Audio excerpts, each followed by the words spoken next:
You're watching Live Impact News on WCNC Plus. Thank you so much for joining us right now at 12:30.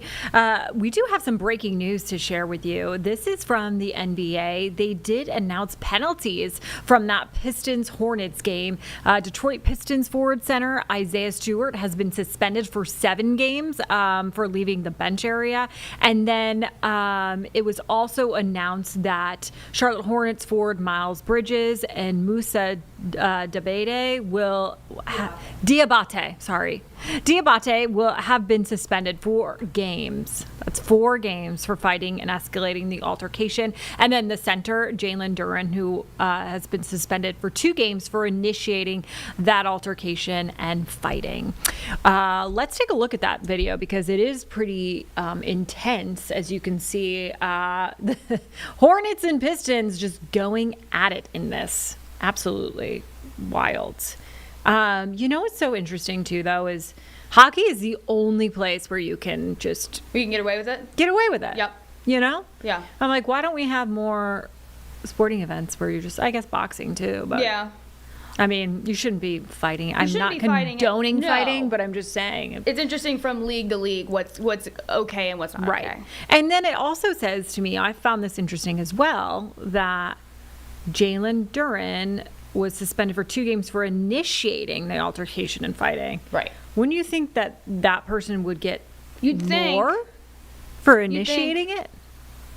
I don't know. I don't understand it either. Because Miles and Musa have Got four games. Yeah. 4 games each. Starting tonight, by the way. These suspensions start, I know in the press release it says tomorrow, but it's tonight, for the Hawks game at home. And we're going today. We're going to that game. So we're not going to see I was hoping to see Bridges. Yeah, exactly. I was hoping to see them, but dang. Guess we're not. I guess we are not. So anyways, moral of the story is don't fight, you guys. Everybody play nice. Just be nice. You know? We'll see. We'll see. Okay, let's turn it now to weather. It was an absolutely beautiful day yesterday. Becca Birdsall is joining us now. Becca, I loved walking my dogs. Yes, speaking of nice. Yes. The weather was perfect yesterday. We had 73 degrees. We actually dropped down to 30 degrees this time yesterday morning. So it was a diurnal swing of 43 degrees, which is pretty incredible. Now today is still going to be warmer than average, but it's not going to be reaching the 70s, at least here in Charlotte. We will have a high temperature close to around 67, but you'll notice if you have stepped outdoors, got lots of cloud cover, and it is damp in a few locations as we did have some early morning showers. Those will continue. We'll carry that risk at least for the next couple of hours, but those rain chances will be gradually decreasing. That diurnal swing I mentioned that we hit yesterday marked kind of a significant moment. 43 degrees was our warm-up, from 30 all the way to about 73 for the afternoon. That actually ties for the number 4 spot as we look back in records. Those go all the way back to about 1941. As we look ahead to our high temperatures going towards the end of the work week, the weekend, no 70s in sight, mostly going to be a mix between 50s and 60s, so a little bit warmer than average, which are average high for this time of year, right around 56. We'll do just about that all the way through Saturday. A little bit cooler for Sunday. Hey, that signals our next big rainmaker, but warming back up into the 60s as we go into early next week. Weather impacts today, we had some early morning showers. Again, we'll carry that risk over the next few before gradually clearing out. That includes the cloud cover that we also have as of now. Tomorrow is going to be milder and cooler, and as we look towards the weekend, that is going to be our big rain system coming for your Sunday. Satellite radar, lots of clouds, especially from the I-40 corridor from Hickory all the way down into Charlotte and our South Carolina counties. We've had a couple of showers rolling through this morning, and we'll continue to have a couple more as we go within the next couple of hours, but this will gradually be clearing out as that front continues to move in. We'll bring a push of drier air. It is a little bit breezy out there. You'll notice from that WCNC tower cam shaking just a little bit out there, so a little bit of a breeze to factor in, but temperatures in the 60s now. It is up to around the lower 60s at this point. We'll continue to warm up into the middle to upper 60s as we reach the peak of the afternoon. Not really much rain to worry about as we go into your Thursday and Friday.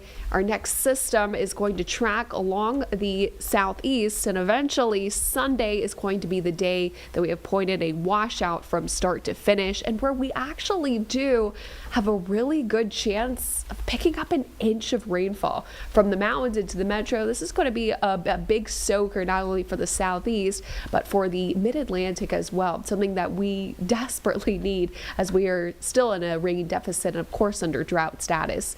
Futurecast for the rest of today looks like this. A couple of light sprinkles out there. This will continue through the next couple of hours, but once that cold front moves in, here's that big push of drier air. Clouds will also continue to clear out. We are looking ahead towards our next holiday. Of course, it is Valentine's Day approaching for your Saturday. If you've made any plans, well, keep them. It's going to be nice, mild, slightly above average for this time of year, the lower 60s. Of course, after a pretty cold start, and we're trying to get into this kind of time period where you definitely need layers in the morning, starting off below freezing, but by the afternoon, you'll at least be able to shed them. Sunday brings cooler temperatures, and of course, that widespread rain. So Saturday, easily the pick of the weekend. So here's that weekend rain system. Will likely bring a round of strong to severe storms, especially from Tennessee, kind of the usual spots over towards portions of Texas as well. As this continues to track east, here we go. By Sunday morning, we've at least got scattered showers across the region. This really starts to ramp up, and a few rumbles of thunder will certainly be possible, especially after lunchtime all the way through the evening hours. You'll notice rain chances stay with us all the way through Sunday night, and then eventually pulling off by early Monday morning. So this is going to kind of be an all-day washout for your Sunday, at least a chance for rain throughout the day. We do need the rain. This was the newest drought monitor. Keep in mind, these come out every Thursday. So we're under a moderate to even severe drought that goes from the mountains all the way into the Charlotte metro. So any rainfall that we can get, we will certainly take in this Jerry Hunt Supercenter 7-day. Today, probably not as nice as yesterday, but it's still going to be warmer, upper 60s. Clouds will continue to clear out as we go towards this evening. Thursday, bringing wall-to-wall sunshine, a push of drier air, 60 degrees. It's kind of hard to beat that. Again, this is the time of the year where we're going to have morning temperatures in the 30s with highs warming up slightly above average. And then as we go towards this weekend, Saturday, clear pick, especially if you do have any Valentine's Day plans. Sunday is going to be wet, widespread rain in the forecast. It's certainly cooler with temperatures really only staying in the 40s and 50s. Then as we go into early next week, we'll be warming back up into the middle 60s. So starting to feel a little bit more like spring as we go towards the middle part of February. I love that. These are good temperatures, I feel like, for especially this time of year. It's pretty average, right, Becca? Yes.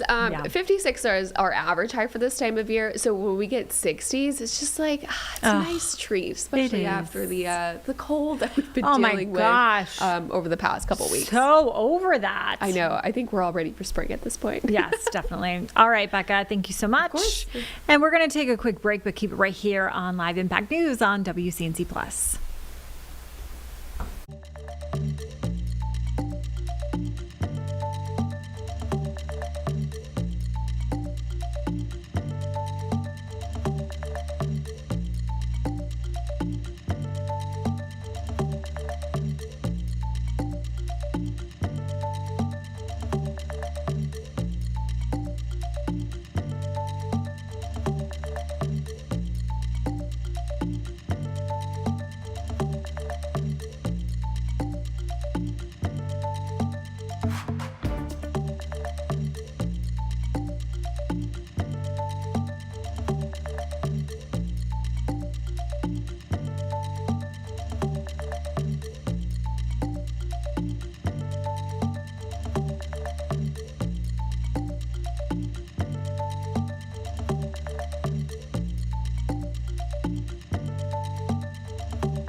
Welcome back to Live Impact News. We are following that Murdaugh appeals hearing that we did see in South Carolina. Right now, you are looking at the Murdaugh's legal team is expected to speak, and we are waiting to hear from them. But let me give you a little background of this first. If you joined us earlier this morning, you did know that judges were asking the defense attorney a few questions. So they were asking him about the trial itself if you can remember, Alec Murdaugh was convicted in June of 2021 for murdering his wife Maggie and his youngest son Paul in March of for those murders in 2021, and he was convicted in March of 2023. So his lawyer did speak to judges, like you can see right there. They are getting ready for, and that's our friend. Yeah, that's our friend Andy. That's our, oh my gosh, that's Andy. Yeah.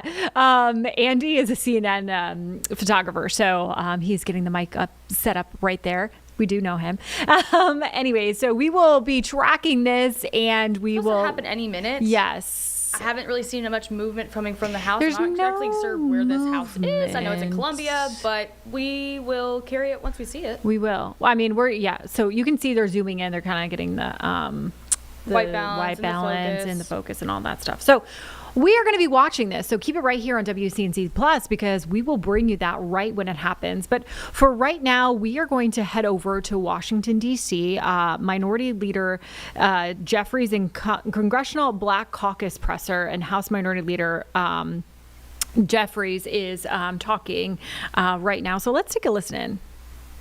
Of political engagement and social action from leaders like Mary McLeod Bethune to our chair of the CBC, Yvette Clarke. Phi Beta Sigma Fraternity Incorporated established a model of brotherhood and community service, deeply intertwined with civic responsibility and social progress with members like John Lewis.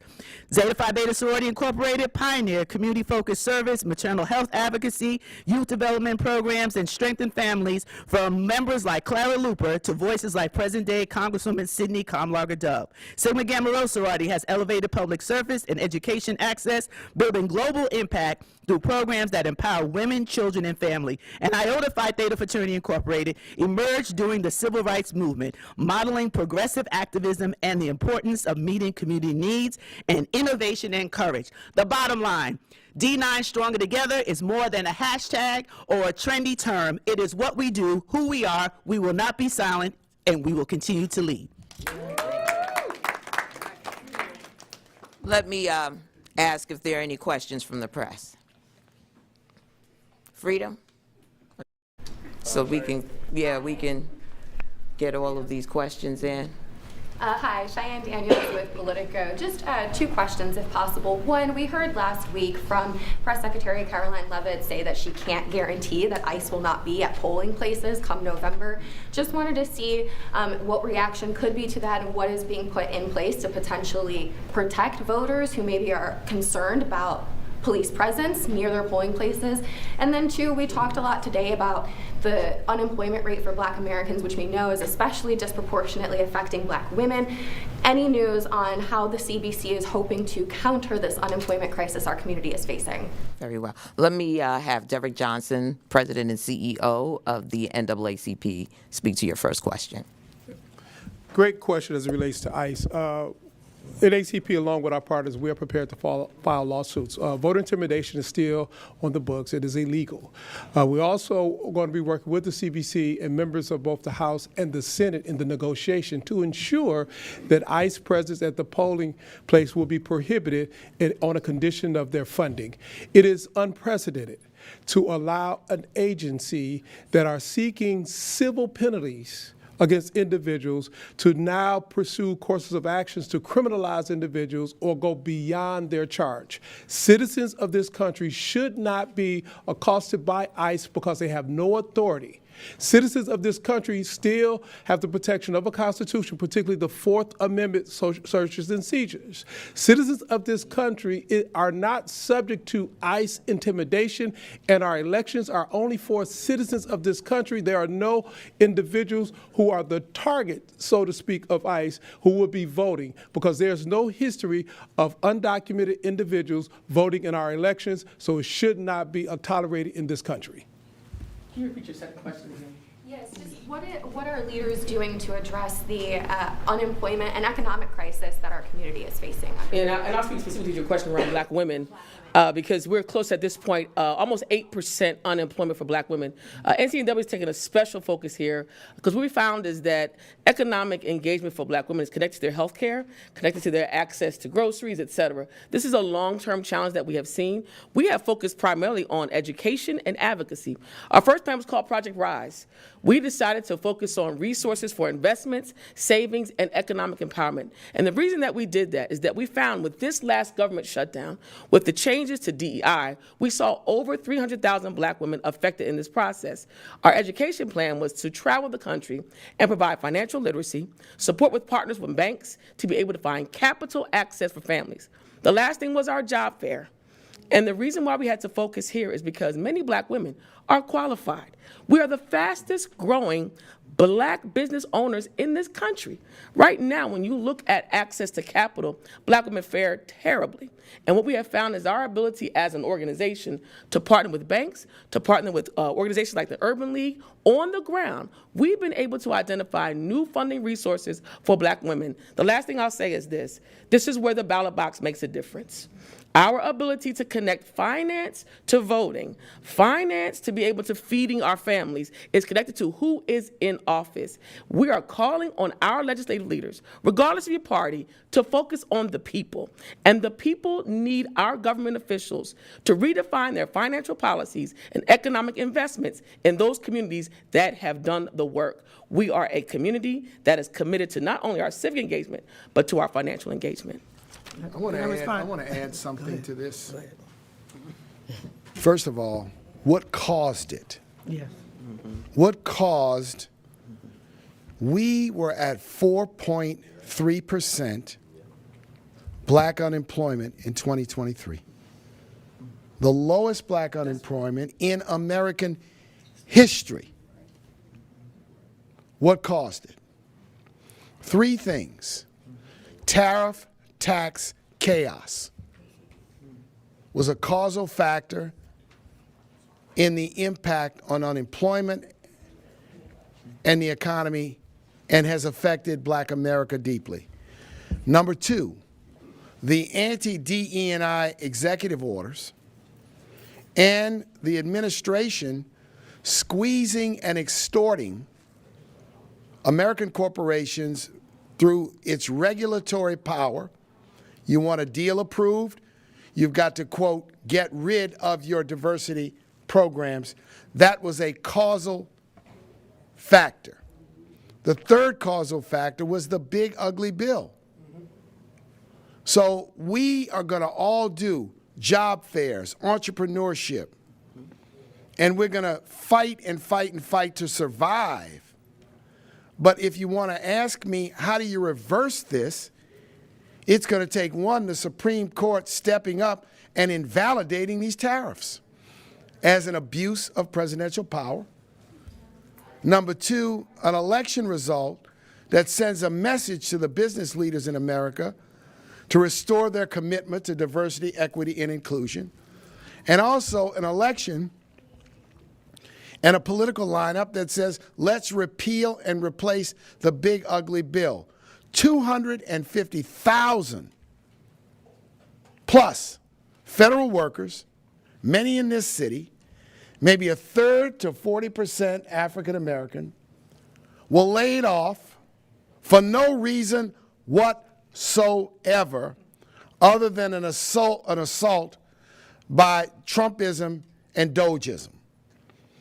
So we got to confront what caused the pain we face if we are going to confront. None of this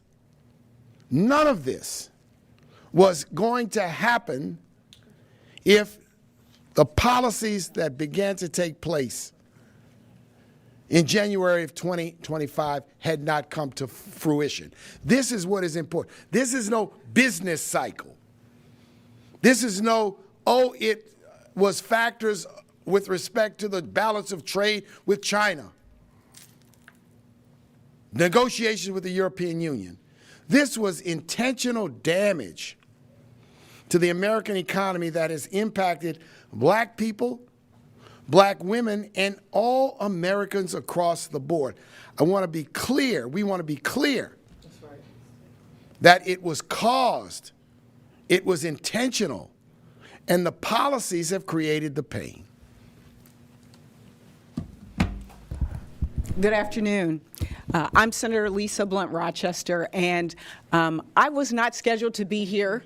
Don't have any remarks, but I did want to represent the members of the Senate, and also just to answer, also to follow up on that last question, because as a former Secretary of Labor of Delaware, jobs are a priority. They are a key. And so in addition to those things that were mentioned, we also know that we've got to be concerned about artificial intelligence and it having an impact on the workforce. And so that's one of the things that we're working very closely on as well. And I just want to echo everything that has already been said. I think it's important, especially in this moment, as we celebrate, honor Black history, that we not become history. And I think part of the goal is just to erase us and make us history.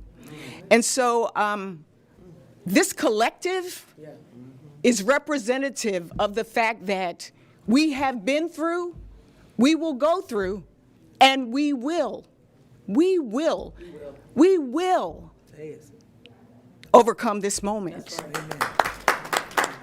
And so, again, in the absence of our chairwoman from the CBC, I just want to thank everybody for coming out. People will be available for questions, but thank you so much to these heroes, sheroes, and power brokers, and family. That's right. The family. Thank you so much. Happy Black History Month. Thank you. Amen.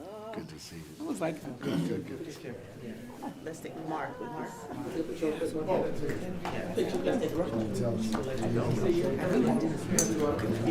Let's take a good picture. You're watching Live Impact News. We're going to take a break, but you keep it right here because we'll soon head to that Murdaugh team speaking about the appeals case. So keep it right here on WCNC Plus. We'll be back in about 2 minutes.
All right, we're back on Live Impact News. The Murdaugh defense attorney is speaking right now, so let's listen in. Questions about how she conducted the hearing, the ruling she made. There's no way to predict what's going to happen. Their questions about her were very pointed. Any reaction to the questions that they asked? We think the court asked very good questions. Yeah, I've argued up there, can't tell you how many times, but this really is the first time that every justice asked multiple questions. So they were all engaged. They were all, and some of the questions, frankly, dove into a lot of the granular factual details that we did not anticipate. So you could tell that they've studied everything about this case, the trial transcript, the evidence that was presented, and the legal arguments. But I'm like Dick. You can drive yourself crazy reading tea leaves and predicting the outcome. So that's an impossible task. But we felt good about the court's level of engagement. What do you think your strongest point is? Would you mind stepping in front of the mic? What's your strongest point, Dick? Strongest point. I think the jury tampering by the court is something they were engaged in. They asked very pointed questions of Creighton Waters. I feel that they're very interested in that. And again, you can't predict what they're going to do, but they were interested in the cases that we talked about. And I think when Phil got back up and they were asking questions about the clerk, and he pointed out she was a self-confessed perjurer, so one of the justices react to that. So, I mean, I think, look, do I regret anything we did today? No. Am I proud of the arguments we made? Yes. Did we cover everything we needed to cover? I think we did. Phil, you got something to say? No? No, Okay. we covered everything. Is there anything you wish that they then would have asked you about or delved deeper into in their questioning? I don't think so. I mean, if we had had an hour and a half each side, you know, we would have covered the waterfront. But frankly, getting 40 minutes or 50, we had 50 minutes. That's highly unusual. And our goal is to answer their questions, what they are interested in. And so that's really, you know, having done this for many years, I mean, I've learned that you win an appeal on your briefs, and our briefs were excellent, thanks to Phil and Maggie, and not so much Dick. But that, you know, an argument is really where you can step on it and lose the case. And so I don't think, you know, we did any of that. And so, you know, we'll see where it heads. Or sometimes you find out they're thinking about something you never thought about, and we didn't hear that today.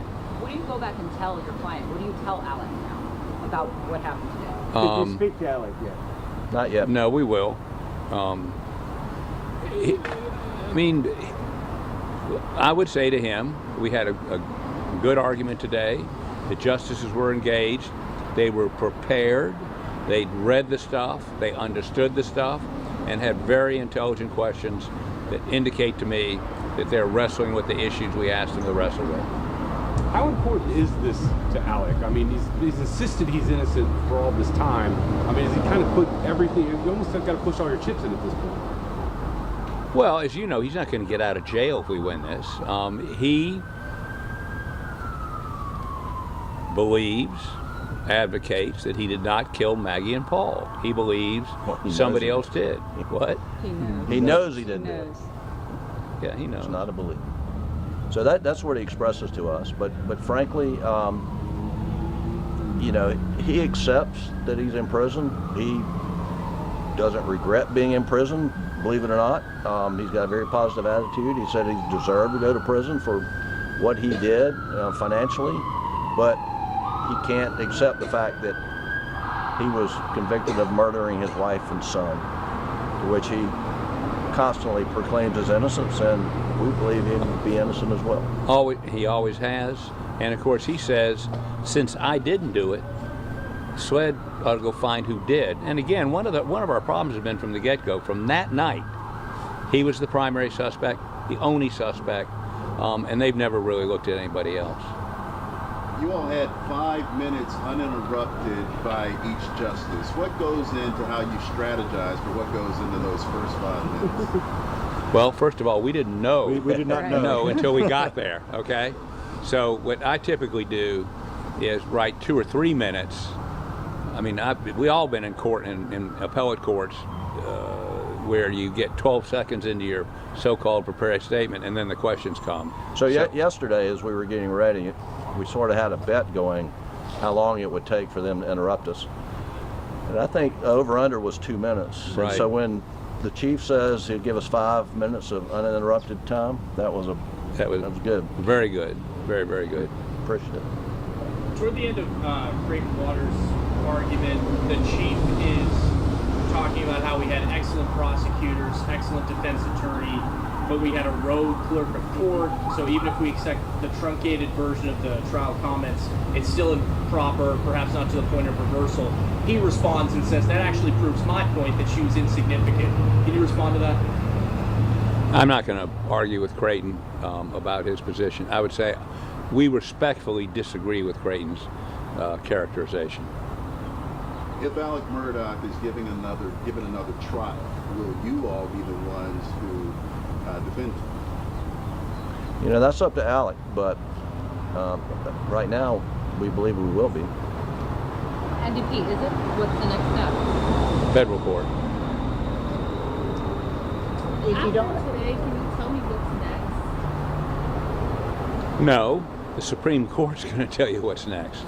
But they'll rule on their schedule, not our schedule. So could be a couple months, could be a year. You don't know. Could be a month. Could be a month. Who knows? So we just, I mean, in this law business, you wait for courts to make decisions. It just goes with the territory. If you're in a hurry, don't practice law. If this appeal is denied, do you feel like you have a stronger case before a federal court, especially with Rimmer? Well, we got the same case, just a different venue, and in the Fourth Circuit, the Abbott's case, Evitz or whatever it is, it just came out. Not just came out, but it's right on point. We feel the federal courts would. I believe the way they were asking questions today, they believe that Rimmer's the law here, contrary to what Judge Toll ruled. So yeah, and I didn't hear the state argue it wasn't the law in the Fourth Circuit. I mean, it wasn't a law in South Carolina, frankly. So it was interesting. If the Supreme Court rules against you, what's next? Just agree. Yeah, you know, the next legal avenue is federal court, federal habeas. All right, gang.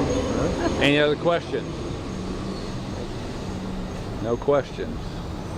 Then we will bid you fond adieu until next time, and there probably will be a next time.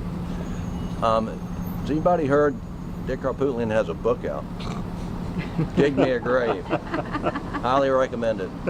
At your local bookstore, or on Amazon, or you can get it on. Okay, so you're hearing from Alec Murdaugh's defense attorneys up there talking about that hearing today, that appeals hearing, actually saying that they feel like it went pretty well. So we're going to take a quick break, but keep it right here with Live Impact News on WCNC Plus.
Watching live Impact News on this Wednesday afternoon. Time now is 1:08 here on WCNC Plus.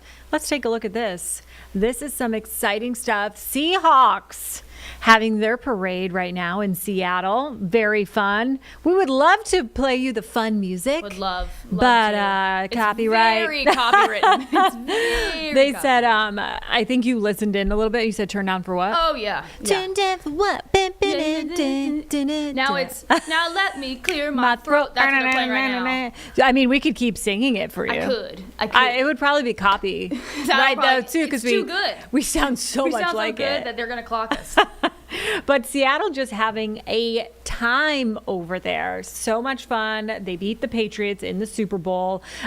So great time to be in Seattle right now and be cheering for your team. The Seahawks actually looks like a really nice day over there as well.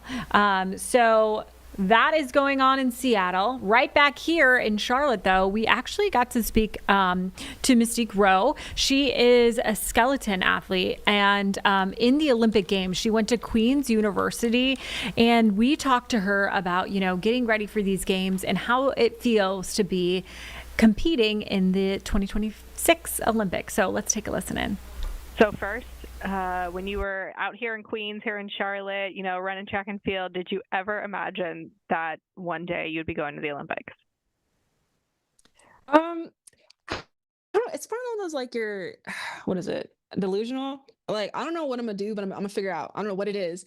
And I think the universe took that very literal and like, all right, we're gonna put you in winter sport. And I was like, oh, okay. Because I originally thought it was gonna be track and field. And then when you see these girls in track and field, like Sha'Carri, Masai, all that, I'm like, oof, I don't know about this. These girls are fast. Maybe I'll pick a different event. So, you're just looking for different things, and maybe you're always hopeful. And then skeleton kind of fell on my lap, and I was like, maybe. And then boom, here we are. So it's been an interesting journey. Like I had no idea this was going to be where we were brought. I had no idea. So you say it fell into your lap, but how exactly kind of did you learn about it and decide, this is what I'm going to do? So, funny enough, I had just finished, my teammates and I were just finished with NCAA's, what is it? The spring semester of 2016. And Queens had adjusted their credits, so I had to take another semester to finish everything out. And I was like, dang, that's another semester of funding I don't got, but we'll figure it out. So I finished my eligibility with track, so I couldn't compete for the team anymore. So I was like, well, maybe I'll just be unattached. I'll keep training, and I have my training up here, it'll be fine. And so I was actually staying with my teammate, bumming on her couch because I didn't have housing at the time. And actually, Alana Myers-Taylor reached out. Well, so she sent an email blast to the different coaches around the country asking for recruits for bobsled brakemen. And my coach was a recipient of one of those emails and actually went to my teammate, Nakia Squire, and was like, hey, would you like to try out? And she's NCAA champion. She'd long jump 100 meters. So that was like a perfect pick. And so she's like, yeah, of course. And I just happened to be on the couch at the time. And would you want to come with me? Like, sure, I guess. Why not? I'm not doing anything else. So I got off the couch and went with her to South Carolina to a combine. And I did well enough to get invited to Lake Placid. The trick was I wanted to do bobsled because they told me about skeleton and they were trying to sell it to me. I'm like, no, not a chance. That's stupid. Like other words, I'm like, no, thank you, I'm good. And they're like, well, you're kind of small. So we really, really think you should do skeleton. And I didn't really have much of a choice. So I got there in Lake Placid. I pushed a bobsled on the rails track just to get some reps in, but they kind of pushed me to skeleton. And I ended up doing top 3 in the skeleton one. So that got me an invitation to come back later the year in November of 2016 to do a driving school. So I was not even the intended recipient of that email or intentions of recommendation. I just happened to be at the right place at the right time. And yeah. Yeah, really did fall into your lap.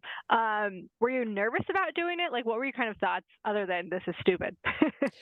I mean, it looks insane. Why would you want to throw yourself down a mountain head first? Like, where's your protection? There's no brakes. Like, how do you steer? Like, because you don't really know. Like, same as anyone watching skeleton at the Olympics, you just they're just laying there. How do you steer the sled? Well, you're going so fast. What's protecting you? And so you're very ignorant of what's involved. And so when I actually went down the track in November 2016, we went from the halfway point, so about 35, 40 miles an hour. And I went down and everything's just going so fast. I can't see anything. It's blurry. And I was like, I'm good. I don't need to do this ever again. Pass. And then like I took the truck ride back up, and I was like, well, I didn't die, and it wasn't as bad as I thought, so maybe I'll give it another shot. And so I did, and after run, it starts to get a little more comfortable. You start to understand where you are in the curve. You have a little bit more recall, as we like to call it, and you have a bit more awareness about what your body's doing to the sled and how it's changing in the curve. And so it becomes more of a game, like how far can I get before I hit something on my body? How far can I get before I forget where I'm going or forget where I'm at, or I can't recognize where I'm at? And over time, and it becomes more fun when you're doing it with a group of people because we're all playing the same game. And so, well, I'm not gonna let you outdo me. So it becomes more fun as a group dynamic, and it's a good training group. So yeah, my initial run, I was like, I'm done. This is stupid. No thanks. And then I was like, okay, well, it wasn't terrible. Let's try again. And then it wasn't until March 2017, I did national championships. I actually was told you're not competing because you don't have enough runs, because I missed the first 2 months of the year, January, February, because I couldn't afford to come up. And then they were like, actually, you're going to compete. And I was like, oh, and I just barely gone from the top. Like I maybe did a couple walks. Like they let me walk the sled, but they come race day, they're like, you can run now. And I was like, what do you mean run? Like turn your feet over. And I was like, okay. So I actually ran. It was awkward for me, but I ran and I hit everything in sight. It was extremely painful. And I was like, this sucks. I don't want to do this anymore. And then the coaches come in, like when I get back to the top, I'm like, I suck. I'm horrible. The coaches come over to me and they're just really excited. Like, Basik, that was awesome. I was like, we didn't see the same run. I don't know what you're talking about. And he's like, no, like your push. It was the second fastest. And I was like, that means nothing to me. So I looked at the timesheet and I was like, oh, that's what you mean. Because the top girl, I think she did like she's maybe a couple hundreds faster than me, and the rest of the field was a tenth or so behind me, and that was my first actual push. So that kind of told me that I could do something that the rest of the field couldn't do or was struggling with, and that was kind of at the green light. I was okay, like if we could figure out the sliding and stop hitting everything, maybe we can do well here. I don't know, but we'll see. So I kind of like allow myself to learn more about the sport before, because I think a lot of times people will come in and like, I'm gonna be an Olympian and skeleton. I'm like, you need to know what skeleton is first. You need to know if you like it. So I allow myself to like it first before I committed to the whole like I'm gonna be Olympian in skeleton, because you hit the wall at 60 miles an hour, it sucks. It hurts, and you just gotta kind of go through it and just you gotta there's no words. It hurts. It sucks. It just sucks. You just have to deal with it. But no, it's definitely been a growing pains for sure, and just trying to figure out how to do the sport, because it's not easy at all. Yeah, you seem very competitive, but also like you are your own worst critic. Like everyone's telling you you're doing good, but you're like no. Yeah, it's just because you're thinking about like everything that went wrong, but then you didn't realize like, oh, you actually had pretty good speed here. And I'm like, well, it didn't feel like it. But then they're like, actually, no, it did feel like, because it hurt more than last time. So I think it's just give yourself that grace, because it's a huge learning curve. It's something that no one, very, very, very small part of the population is doing this sport. So there's not much feedback is given, so you have to kind of grow with the sport, grow with the teammates and the athlete feedback you're getting, because it's hard, it's very niche. For sure. Do you think your record-setting career at Queens helped you with skeleton? It definitely helped with the push. Hurdling and jumping, I would attribute as my best transferable skills, just because of the nature of the type of training and the strength in the hips and the core stability. Being a heptathlete it's always fun, because I try to explain to people the correlation between being a heptathlete and a skeleton athlete is very interesting, because there's so much happening so quickly. We're covering a mile of ice in less than a minute, and you're going 70+ miles an hour. You can't worry about every single curve in that moment, because the moment you think about it, you're already 2 curves away. It's going so fast. And in the heptathlon, you can do your high jump event, you could suck. Now you got to go throw javelin. Now you got to do the 200, whatever it is. You can't really hold on to those things. So you have to be able to compartmentalize everything. So that really taught me how to be more present for skeleton, because you can't, oh, I wish I did this better. Oh, well, you just steered into the wall. You have to be very, very present when you're sliding. Otherwise, you don't do very well. And it's very difficult to learn when you're holding on to the past. Yeah. Okay. So aside from competing, what are you most looking forward to doing or experiencing at the Olympics? I think I heard a lot of feedback about China's Olympic, Beijing, just because of the COVID. So seeing the dynamic of how the Olympics is supposed to be, I guess, and really just embracing it, because this was 20 years in the making. I've been dreaming about this for so long, and like it's easy to have this expectation. Like obviously we want to fight for medals, yes, but like taking a moment, the grace that we always talk about, we tell kids like be proud of yourself, and then we turn around, we beat ourselves up because we didn't have a perfect game or whatever as an adult, but like you did it. You achieved your lifelong dream, and you get to do it on the big stage, and now people get to know who you are and get to experience your sport and see why you're so passionate about it.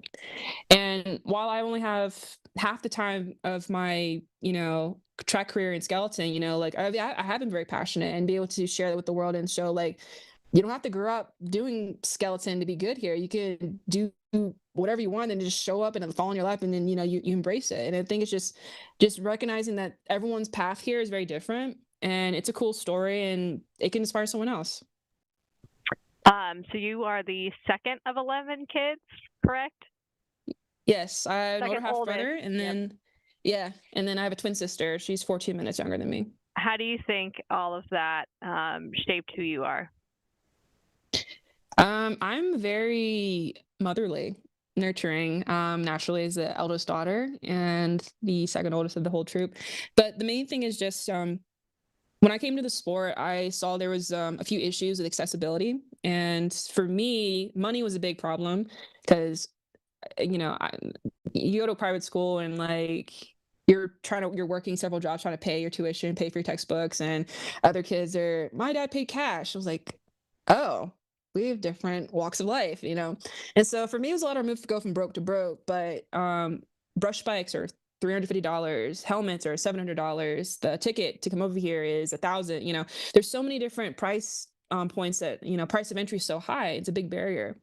And for us to be the best in the world, we can't turn away these athletes that want to be interested in the sport, but can't afford to be here. So that really turned a light bulb in my mind, like, how do we make this more accessible? So I created actually a nonprofit a couple of years ago, and I've been trying to balance. It's difficult being an active athlete, so I'm trying to find some more help. But Project Push to Gold Fund was created to help bring athletes more accessibility to equipment. So brush bikes, helmets, sleds, runners, different pieces of equipment that would be difficult to find on their own. Because when people first hear about skeleton, they're like, okay, it's cool. What do I sign up? Like, well, there's a camp in Utah, but I live in Oklahoma. I'm like, well, I don't know how you're gonna get there, but sorry, so just trying to figure out how to make things more accessible for people to do tryouts, people to experience it, or just fall in love with the sport the way that we did without the pressure of like, I have to drop $5,000 just to see if I like it. That's a huge ask, So mainly just my whole goal with this was I want to build a better team.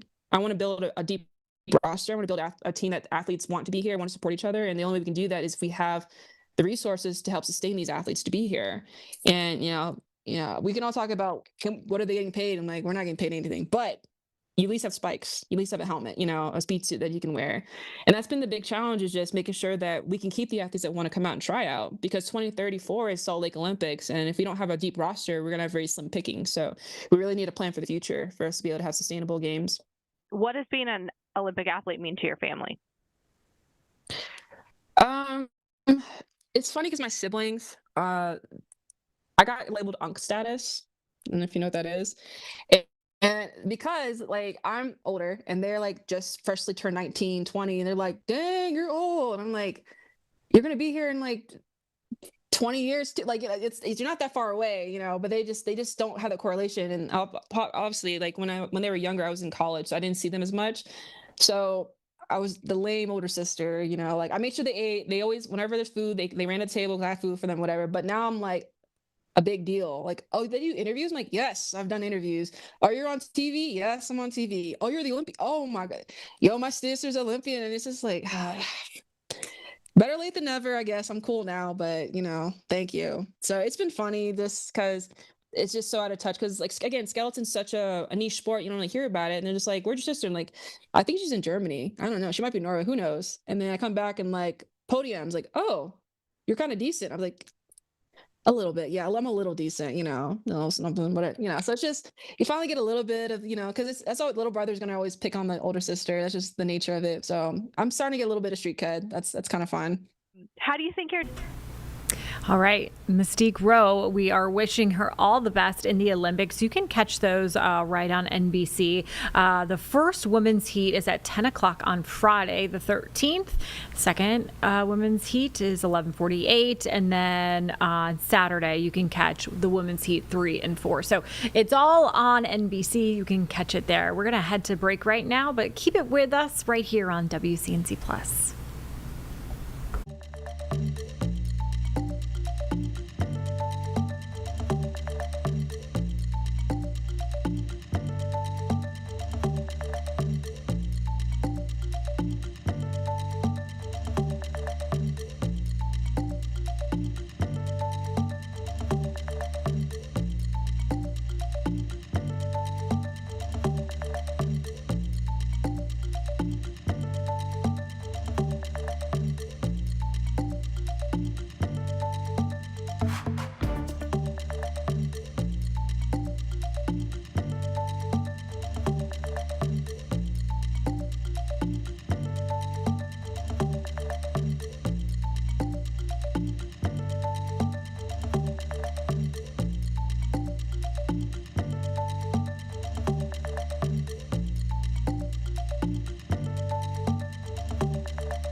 Welcome back to WCNC Plus, Live Impact News Studio. That's what we're in right now. I'm trying to get my bearings. I'm like, where are we?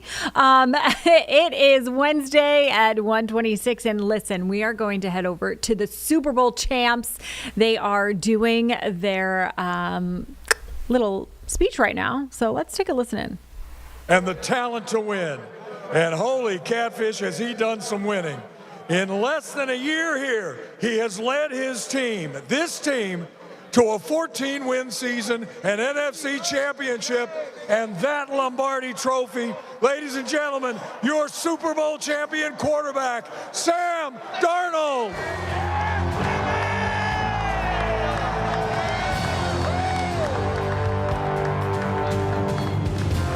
Yeah, 12s!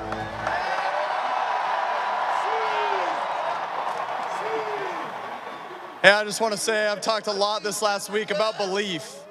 A lot of people, didn't believe in me, but it didn't matter because the ones that are close believed in me, including y'all. I appreciate y'all so much. That short list also includes Jody Allen, John Schneider, Mike McDonald, man. I appreciate the belief y'all had in me for signing me this past year. And last but certainly not least, these players, man, for believing in me. I wouldn't be here without these guys. This defense, man. Hey, can we give it up one more time for this defense?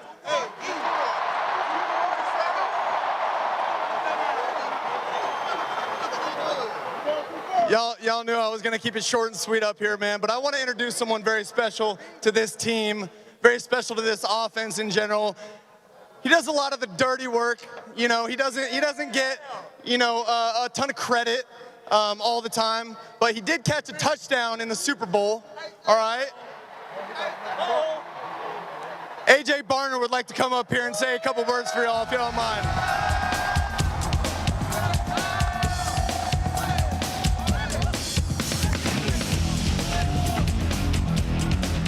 Hey,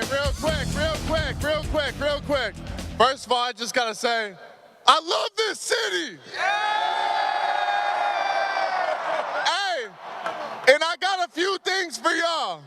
First, we did not care. Second, we still don't care. One more. Third, the Super Bowl Hawks live here. God bless. Go Seahawks. We love you, Seattle.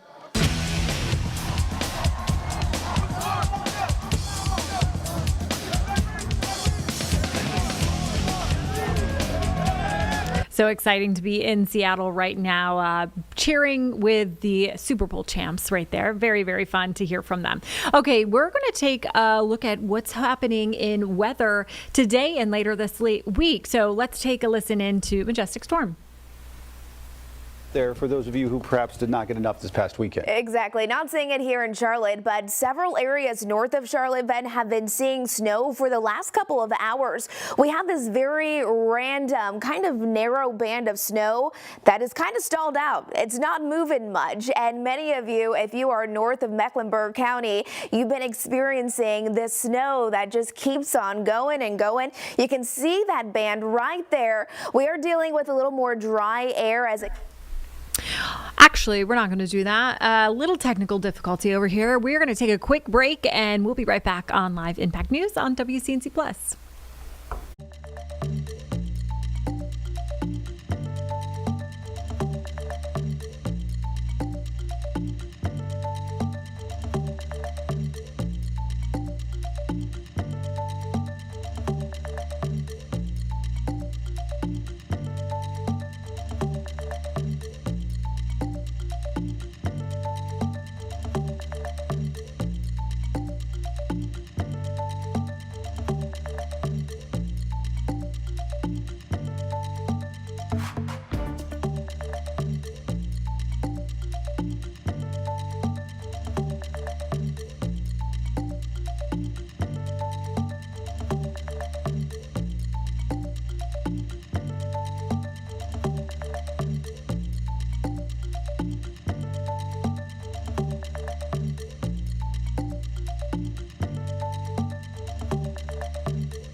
Welcome back to Live Impact News on WCNC Plus. We have been all over the map today, bringing you breaking news, live coverage, not just in Charlotte, but across the country. But we're going to bring it back here to Charlotte. We have our very own Bria Smith. She is live right now, and she's talking to us about Advocate Health Care giving money for affordable housing. And Bria, you know, affordable housing in our area continues to be an issue. Yeah, Megan. Well, this $1 million is just in addition to the already pre-existing $21 million investment that Advocate Health did make back in 2021 when they really initiated this program. And, you know, the $21 million investment, rather, you know, not only supports affordable housing, Meg, but also, you know, street psychiatric programs, health and housing programs. So definitely a well-balanced investment for those in our community who are struggling with being unhoused and experiencing homelessness. Now, in addition to that investment, Atrium Health has stepped in and they'll be donating a 14-acre, $30 million parcel of land that will be developed for affordable housing in the North Tryon Street area. So definitely some great and exciting, you know, opportunities that do await with this investment, and that's just working to really tackle homelessness and support those who might be unhoused or are struggling with affordable housing, Meg. We definitely need that. So very, very exciting news there. Bria, thank you so much. Everybody, make sure to look out for her story tonight. Bria, thanks so much for being here. Alrighty, thank you. All right. You're watching Live Impact News right now. And, you know, we tried to do the weather earlier, but let's try this again. We have Majestic Storm joining us, and she's going to give us a look at what you can expect later today and this weekend. It was such a warm start to our Wednesday morning, wasn't it? Did you notice as you were heading out the door? Maybe you didn't need to grab that big, heavy jacket. I mean, look at those temperatures we woke up to. 59 degrees here in the Queen City. Our average high temperature for this time of the year, it's 56, so it was even warmer than that. This morning, we also woke up to a few passing showers, a cloudy start to the morning, but now that we're heading into the afternoon, I'm calling for gradually clearing conditions. A little sunshine to look forward to later in the day with very mild temperatures. Again, not quite as warm as yesterday, but still no complaining with mid to upper 60s. Tomorrow will be mild, a little cooler, and then this weekend, don't forget, it is our Valentine's weekend. I think Saturday actually looks pretty nice. Sunday, though, make those indoor plans. It is going to be a washout. Starting to see some sunshine peeking through out there in Lake Norman, and that's going to be the name of the game as we head towards the later half of the day. Yesterday, an impressive 73 degrees. I hope you soaked that up. It was so nice. It felt so good. It was gorgeous outside. And today, while I'm not calling for another day with temperatures into the 70s, 67 is still pretty nice with some afternoon sunshine.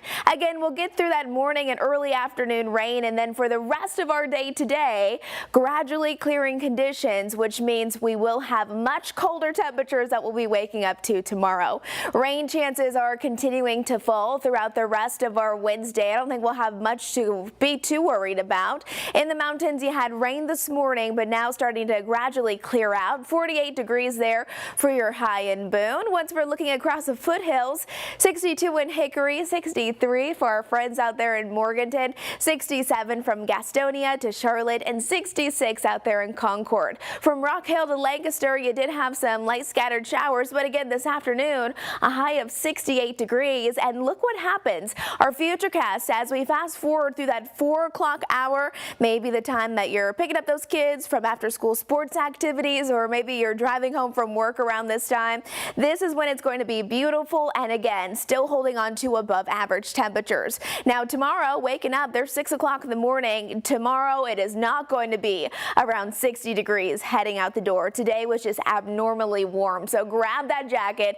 We're going to be starting out the day right around freezing. And then again, we're going to be holding on to sunny skies as we're heading into the rest of our Thursday, and Friday doesn't look too bad either. Again, this is what we'll be waking up to overnight tonight and into tomorrow, mainly into the 20s and 30s, and then our daytime highs tomorrow still mainly into the 60s. So getting a little bit cooler, a little bit more back to where we should be. 61 for Chester, and then 61 will be your high temperature there in Monroe. As far as our rain chances go, here's over the next 10 days, 90% chance on Sunday. Honestly, it's probably going to be a 100% chance because look at what happens. If you have plans on Saturday for your Valentine's Day, it's going to be cloudy, dry, mild conditions. It's not until really late in the day on Saturday, overnight Saturday and into Sunday, here's 7 o'clock on Sunday, that rain starts to push through. Even Sunday at 3 o'clock in the afternoon, this is rain, so maybe a little bit of an inconvenience, but nothing more than that. We need the rain, and we're likely going to pick up about 1 to 2 inches of it. Again, for tomorrow, a high of 60 degrees, very seasonal conditions on Friday, and then Saturday still not too bad as we're kicking off our weekend. Here's a Jerry Hunt Supercenter 7-day forecast. Get outside and soak up this nice weather ahead. Yes, it is going to be a rainy one on Sunday, but then next week our temperatures continue to turn back up with a return of mid-60s by Tuesday. Have a great day. Love that forecast.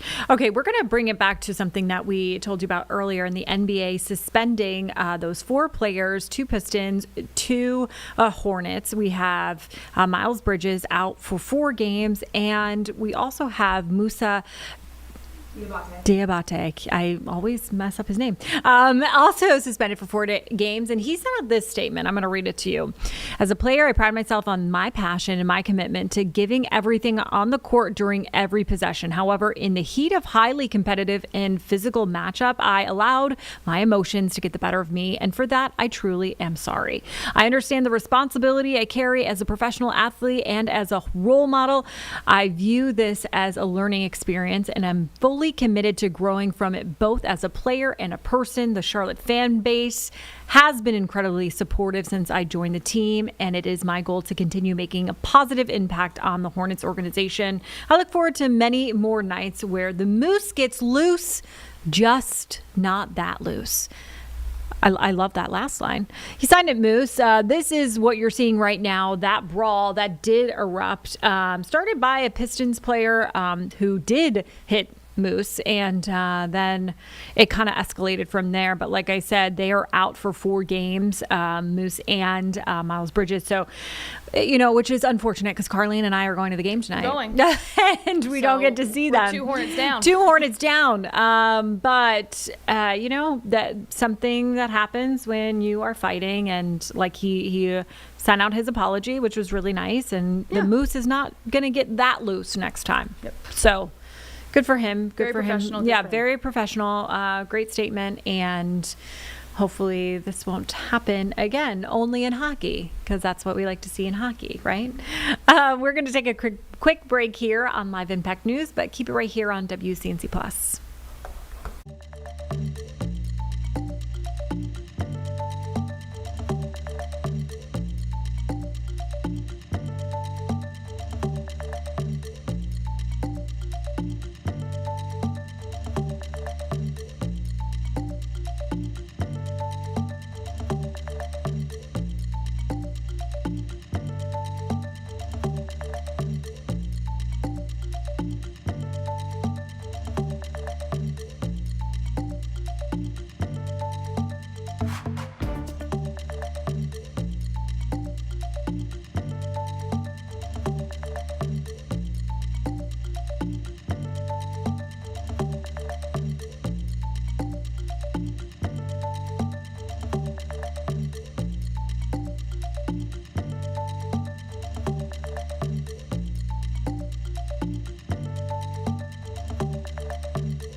You're watching Live Impact News on WCNC Plus. If you are just joining us earlier today, we were showing you that hearing from the House Committee against Attorney General Pam Bondi. She's testifying right now at a heated House Judiciary Committee on ongoing controversies like Jeffrey Epstein files, talking about President Donald Trump, and also the handling of the fatal shooting of 2 U.S. citizens in Minnesota by that immigration enforcement officer. So we're going to go live to Washington, D.C. right now. Let's take a listen in. Heard reports that she's been afforded special privileges, puppy time, private workouts, personal mail, secretarial services. Attorney General Bondi, does a convicted sex offender like Ghislaine Maxwell deserve special treatment and privileges in prison? Yes or no? Let me be crystal clear on this. No. And Thank you. Let me keep going. No, let me keep going. Perfect. Well, I did not know she was being transferred. I asked you yes or no. She was not transferred to a lower Mr. Chairman, level. please stop the clock and remind the witness of the rules. One rule she needs to understand and I'm glad that we're agreeing. So when we're agreeing, we can move on to some other things. But I want you to know that every time she does get these perks, and it's been publicly reported, that the folks she's abused, the survivors who are sitting here, they see themselves as being denied justice. They feel re-traumatized. And I'm glad that we agree on that. But she should not be in that prison. And she needs to be moved back to a maximum security prison as soon as possible. But what she has told another committee here is that she won't cooperate with them unless she gets clemency from Donald Trump. It's just crazy to consider that she can be wielding this kind of influence within the administration. But that begs the question, who ordered her to be transferred to the minimum security prison that she was ineligible for? Who signed off on the special privileges? Was it Mr. Blanche? Was it one of your other subordinates? So please, can you tell us who sent her there, since you don't agree she should be there? I said I do not agree she should receive special treatment.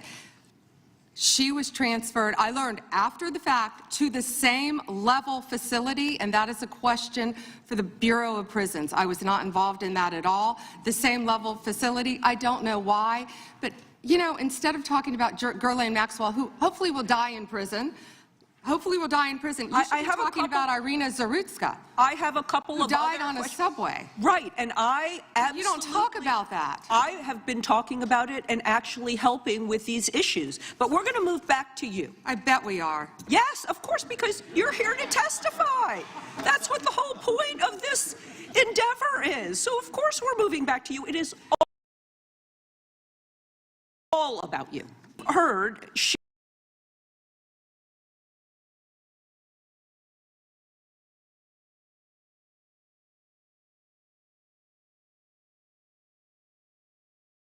in that committee hearing, and her lawyer dangled the offer of clemency. Should Donald Trump pardon or commute her sentence? Should she be released from prison, yes or no? You said you hope she dies there, so I'm hoping the answer is no. I already answered that question. Good. I'm very glad. I really like this bipartisan agreement about what should happen. With you, but you don't want to talk about Irina Zarutska. You don't want to talk about I talk about murdered her all by the a time, violent crime but I am not here to testify before Congress. You are. That is your job today. That's what you're getting paid for. With attack. So I want you to know that your own DOJ employee, he's recently been demoted and had some other problems, advises on pardons. Do you think he will be advising Mr. Trump on any kind of clemency or pardon for Ghislaine Maxwell?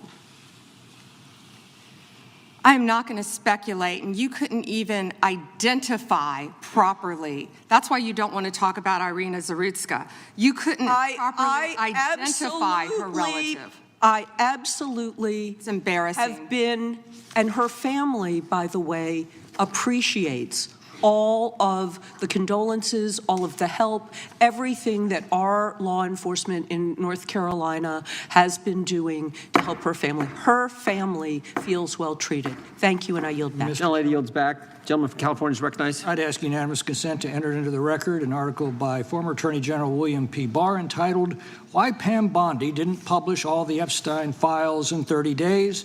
The answer is simple. It was not possible," from the Wall Street Journal. Well said. Without objection, the gentlelady from Florida is recognized. Thank you, Mr. Chairman. Madam, I'm sorry. Yes. May I respond 20 seconds to something that Congresswoman Ross said? Go right ahead. Thank you. She also opposed a sex offender registry as head of North Carolina ACLU. Thank you. Thank you, Madam Attorney General. And I'd like to pick up where you left off a moment ago, because we convene here today as a committee for the stated purpose of conducting oversight of the Department of Justice. And so it's critical for us to focus first on the mission of the department and assess your success in discharging it. So the mission of the department is to enforce federal law, defend the rule of law, and protect the American people from violent crime, terrorism, drug trafficking, fraud, and exploitation, to promote public safety. And what we have heard today unequivocally is that President Trump's Department of Justice, under your leadership, Attorney General Bondi, is doing exactly that. Just a moment ago, you shared with us some incredible statistics that the United States, under your leadership, has achieved the lowest murder rate in 125 years. That in the first year of this administration, murder is down 21%, robbery is down 23%, carjacking down 43%, and gun assault down 22%. That is what public safety looks like. Under your leadership and that of President Trump, you've located more than 6,000 child victims of trafficking and exploitation, arrested 1,700 child predators, and apprehended more than 300 human traffickers. Significant increases. And those aren't just statistics. Those are precious lives that your department and the men and women of federal law enforcement have saved. Madam Attorney General, you've mentioned a couple of specific criminal trends during this hearing that I'd like to discuss with you further, because one of our important roles in Congress is making sure that our laws and our law enforcement stay ahead of predators as technology evolves.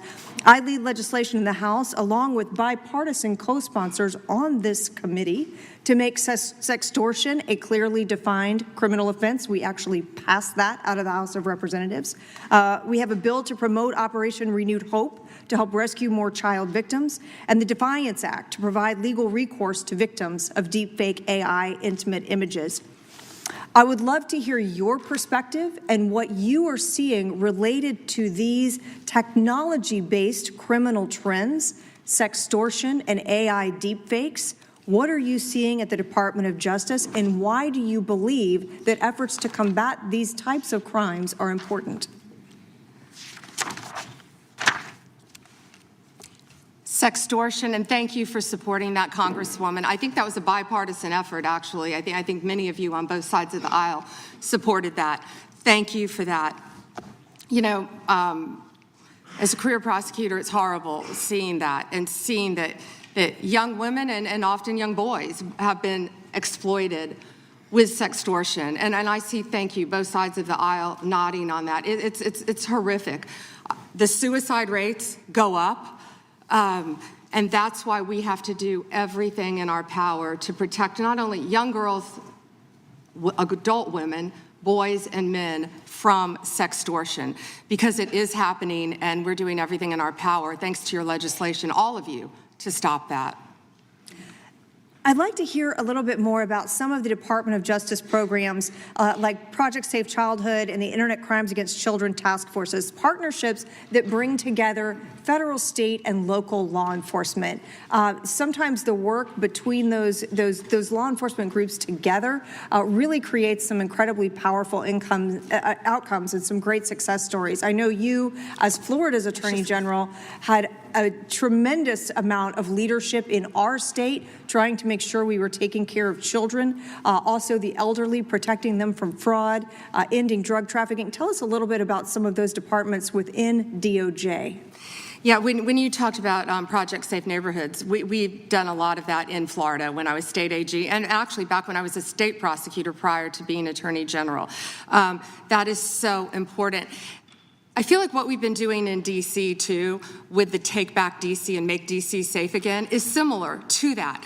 Going into the neighborhoods, working with the community, seeing law enforcement officers out there playing basketball with kids who live in the neighborhood. It's pretty remarkable what we've seen firsthand. Citizens in Memphis saying that they appreciate, they can walk outdoors now and they feel safe. People coming up thanking law enforcement and working hand in hand with them. We will continue all of these programs and working jointly with both sides of the aisle to keep our families safe. Thank you for that, Madam Attorney General. Mr. Chairman, I yield back. Gentlelady yields back. Gentleman from Tennessee is recognized. Thank you. I'd like to introduce for the record a letter to Director Gabbard from Mr. Warner and Mr. Himes, and a letter of response from her to them about who invited her to Atlanta, and a copy of the search warrant. And I'd also like to just make clear for the record, the reason people in Memphis weren't going out was because the ice was on the ground and we were afraid we'd fall. But other than that, we go out all the time. Gentlemen, without objection, there's unanimous consent. The gentlelady from Vermont is recognized. Thank you, Mr. Chair. Attorney General Bondi, according to your department, a child is sexually abused in the United States every 9 minutes, and the vast majority of survivors never get justice. And that's one of the reasons why I think the Epstein case has resonated so deeply with so many Americans. And the other reason, I think, is because it has revealed a two-tiered system of justice, and the powerful are protected and the survivors rarely get any accountability. And the Epstein files contain evidence of a multi-decade international criminal conspiracy involving some of the wealthiest and the most powerful people in the world. There's evidence of financial crimes, political corruption, sex trafficking, and of course, horrible sexual abuse. And I want to remind everybody, this isn't a game. These are real people, people who have suffered, who are sitting here with us today, and they deserve answers and they deserve accountability. And I'm here to try to get some for them. Now, I've seen some of the unredacted Epstein files, and obviously, as you know, President Trump's name is all over them, but so are the names of other senior Trump officials: Howard Lutnick, Secretary of Commerce; John Phelan, the Secretary of the Navy; and Stephen Feinberg, the Deputy Secretary of Defense. These men were appointed by President Trump to senior positions in his administration. All of them have clear and confirmed ties to Jeffrey Epstein. Attorney General Bondi, yes or no, has the Justice Department asked Secretary Lutnick about his ties to Epstein? Excuse me. Secretary Lutnick has addressed those ties himself. I'm asking you, has the Justice Department specifically asked Secretary Lutnick about his ties to Jeffrey Epstein? He has addressed those ties himself. Has the DOJ asked Secretary Phelan about his ties to Jeffrey Epstein? I don't know whether he has addressed those or not. Has the Deputy Secretary Feinberg talked to the Department of Justice about his ties to Jeffrey Epstein? Yes or no? Has the Department of Justice talked to Deputy Secretary Feinberg about his ties to Jeffrey Epstein, which are clearly spelled out in the files? It's a very simple question. It's not a trick question. I'm just asking you. Yeah, I'm stunned that you want to continue talking about. Oh my gosh. Epstein Okay, I'm reclaiming my time. I'm asking you not a trick question, a simple question. Okay, so what is clear is we have evidence. Do you know who Chris Malin is? We have evidence that 3 senior officials within the Trump administration have ties to Jeffrey Epstein. And what I can conclude, I can conclude from what you are saying that you have not talked to them. What does ties mean? I think Americans would be shocked to learn that you are not interested in talking with these officials who have ties to Jeffrey Epstein. What does across ties the mean? world, Can you define that? across the world, Can you prominent define men ties? who've been exposed in the files have resigned their jobs in disgrace, and that's a good first start. And that same Disgrace is standard, not saying the word this Chris same Malin. standard should apply here. And Americans want accountability. Who is Chris Malin? Was the president he? aware? Please stop talking. It is not your time to ask was questions. It is not your time. I'm reclaiming my time, Mr. Chair. One second. Time belongs to the gentlelady from Vermont. Was the president aware of Secretary Lutnick's ties to Epstein when he chose him to lead the Department of Commerce? Was he aware? Chris Malin was a Border Patrol agent. Okay, so I'm going to conclude that the president, in fact, did know about his ties because he was the next door neighbor. Shame on you. Oh, for goodness sakes. You're this from is a tiny, pathetic. This beautiful is state. pathetic, Mr. Committee Chair. will be in order. I am not asking trick questions here. You The got your American 5 people minutes. have a right to know the answers to this. These are senior officials in the Trump administration.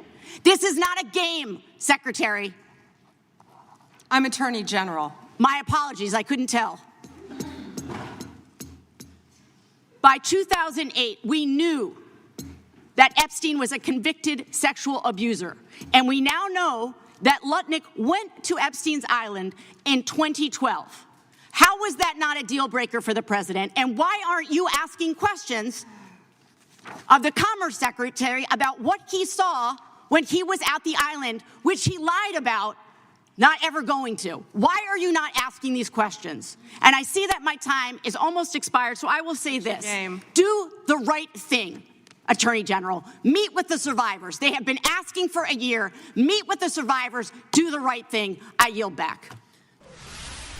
Live Impact News, you're hearing that very heated hearing right up on Capitol Hill right now.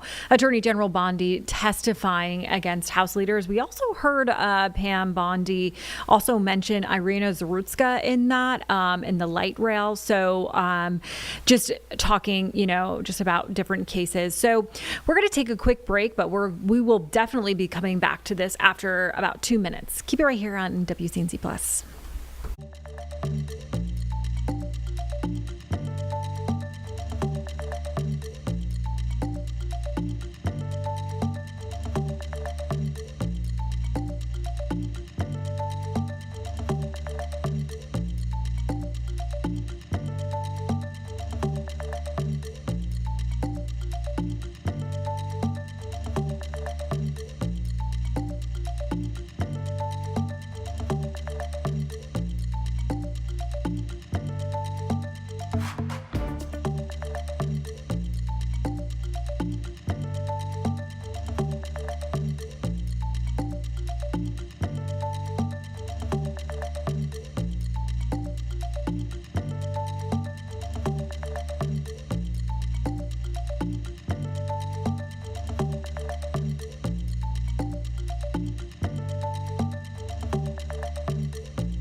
You're watching live Impact News on WCNC Plus. We've been monitoring Attorney General Pam Bondi. She is in front of House leaders right now in Washington, D.C. We'll continue to monitor that. But let's bring it back here to Charlotte, because some big news for Charlotte, very exciting.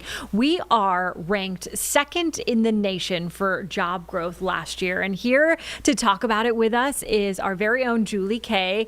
Hi, Julie. What an accomplishment, really. And I think a lot of people will not be surprised, Megan, that we're really high on the list. But number 2 is a big deal. The only city ahead of us is New York City. And I think that really shows where in the conversation Charlotte really is. Of course, similar to New York, we are a banking city, but a big part of Charlotte is having those small businesses as well. So I've been out in NOTA today talking to some of those businesses about those numbers, whether or not they're surprised, and what they think Charlotte needs to keep up that growth. So just to put it into context for you, I think about 38,000 jobs last year, which is really significant, of course, number 2, but it's also the growth rate is really big compared to where we were. So even though we're number 2 to New York, our growth rate is far bigger, which is a sign that we're growing at a faster rate. We're only, I think, one of 5 cities that has one of those exponential numbers, because overall for job growth, it wasn't a fantastic year. Hiring was actually pretty minimal across the country. And so that makes this number even more significant for Charlotte.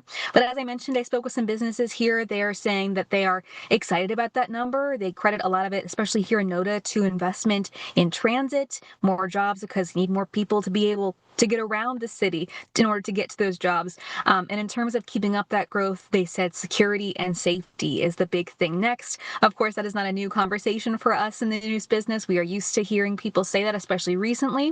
And so in terms of what that investment looks like, they didn't necessarily have any specifics other than, wanting to make sure that, all those people out and about, all these people coming in that aren't from Charlotte, are able to have a safe time, and a lot of support for increased law enforcement presence, I heard as well, Megan.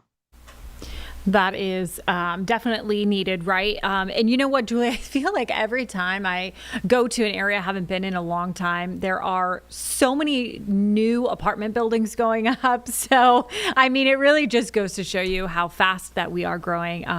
But second in the nation for job growth, awesome. Very good news for Charlotte. Julie Kay, thank you so much. And everyone, you can catch her story tonight. So make sure to keep it on WCNC Plus. Julie, thank you. All right. We are, James, where are you taking me? Back to Washington. Okay, we are going back to Washington, where Attorney General Pam Bondi is speaking in front of some lawmakers there. So let's take a listen in. And the drugs, and that's what we've been fighting to do. And I wish we could do it on a bipartisan basis, but they just can't do it. And the decrease in numbers speak for themselves. Thank you for your work. Gentleman's time. Mr. Chairman, we have some UCs, if that's okay. That is okay. Mr. Cohen. Thank you. You see on the National Institute of Justice's study on undocumented immigrants having an offender rate lower than U.S.-born citizens. I'd like to enter this in the record from 2024. Without objection. And I have several myself, Mr. Chairman. The Guardian, January 26, 2026, why is Trump granting clemency to convicted fraudsters? Objection. January 20, 2026, NBC, Trump's pardons forgive financial crimes that came with hundreds of millions of dollars in punishment. Objection. Washington Post, December 19, 2025, Trump's pardons wipe out payments to defrauded victims. Without objection. And finally, May 30th, 2024, Trump found guilty by Manhattan jury on 34 felony counts of fraud. Without objection. The gentleman from Illinois is recognized. Thank you, Chairman. Attorney General Bondi, glad you finally made it here after hiding for 4 months from this committee. I understand why you're hiding from us. Chairman? You're one of the worst attorney generals in our history and an instrument of Donald Trump's lawless authoritarian agenda, and I'm glad the American people are seeing who you are, how you act, and the lack of good values. You weaponize the Department of Justice to target immigrants, working families, and anyone that Trump deems an enemy of the state, all to protect real powerful criminals, including in your administration. My Democratic colleagues have focused on your cover-up of the Epstein files and your passion for protecting pedophiles and child traffickers. That alone is grounds for impeachment. but there's so much more to your corrupt tenure as Attorney General. You directed prosecutors to investigate elected officials in welcoming jurisdictions, and you got thrown out of court when you sued Chicago, Cook County, and Illinois. You directed prosecutors to prioritize low-level immigration cases while gutting enforcement against corporate criminals and public corruption. You revived draconian You're law talking of about public corruption to me? Whoa. which should be repealed to illegally send people to a torture prison in El Salvador. You fired over 100 immigration judges, including the assistant chief immigration judge in Chicago, without cause, and installed unqualified military judges whom you instructed to deny asylum in violation of the law. You prosecute the president's enemies like Jim Comey and Tish James while giving impunity to federal agents who are murdering and brutalizing and terrorizing constituents, including in Chicagoland, in my neighborhood. I saw it last year firsthand. You and Kash Patel covered up the murder of Silverio Villegas Gonzalez in my district by ICE agents. You tried to investigate Renee Good instead of the ICE agent who murdered her, and you tried to cover up the murder of Alex Peretti by CBP agents. You bring fake charges against protesters like the Broadview Six and Marimar Martinez, whom your administration labeled a domestic terrorist. This is the Montessori teacher who lives in my district, while protecting thugs who terrorize us and DHS authority. That's what you do. Protect and enable the criminals who are plundering our society and destroying what's left of democracy and the rule of law. Epstein accomplices, mass DHS thugs, corporate criminals, Tom Homan, Eric Adams, insurrectionists, the list goes on. And you talk about fighting crime, but you protect any criminal who helps you and Trump turn our country into an authoritarian gangster state. And after all this, nobody supports you. I'm not talking about Democrats. I'm talking about conservative judges who are condemning the rampant lawlessness at DOJ under your leadership. Your prosecutors are quitting in droves over being forced to prosecute low-level immigration cases, including in Chicagoland. Your MAGA base despises you because you're covering up the Epstein file. How ironic. And even your own boss has repeatedly complained to your staff about you, calling you weak and ineffective. Weak and ineffective. That's what Donald Trump thinks of you already.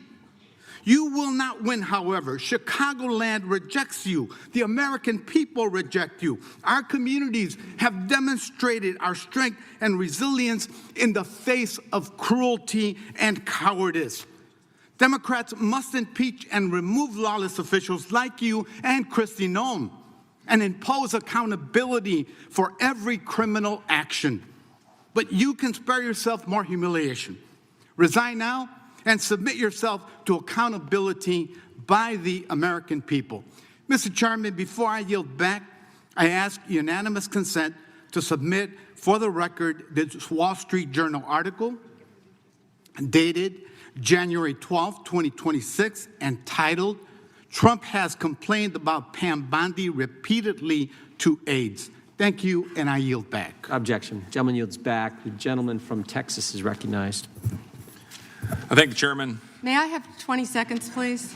Yes, ma'am. Thank you. Let's hear the opposition research. Thank you. That's absolutely right, that they're not running for, he's not running for office again because, well, I don't know why you're not running for office again, but after the filing deadline,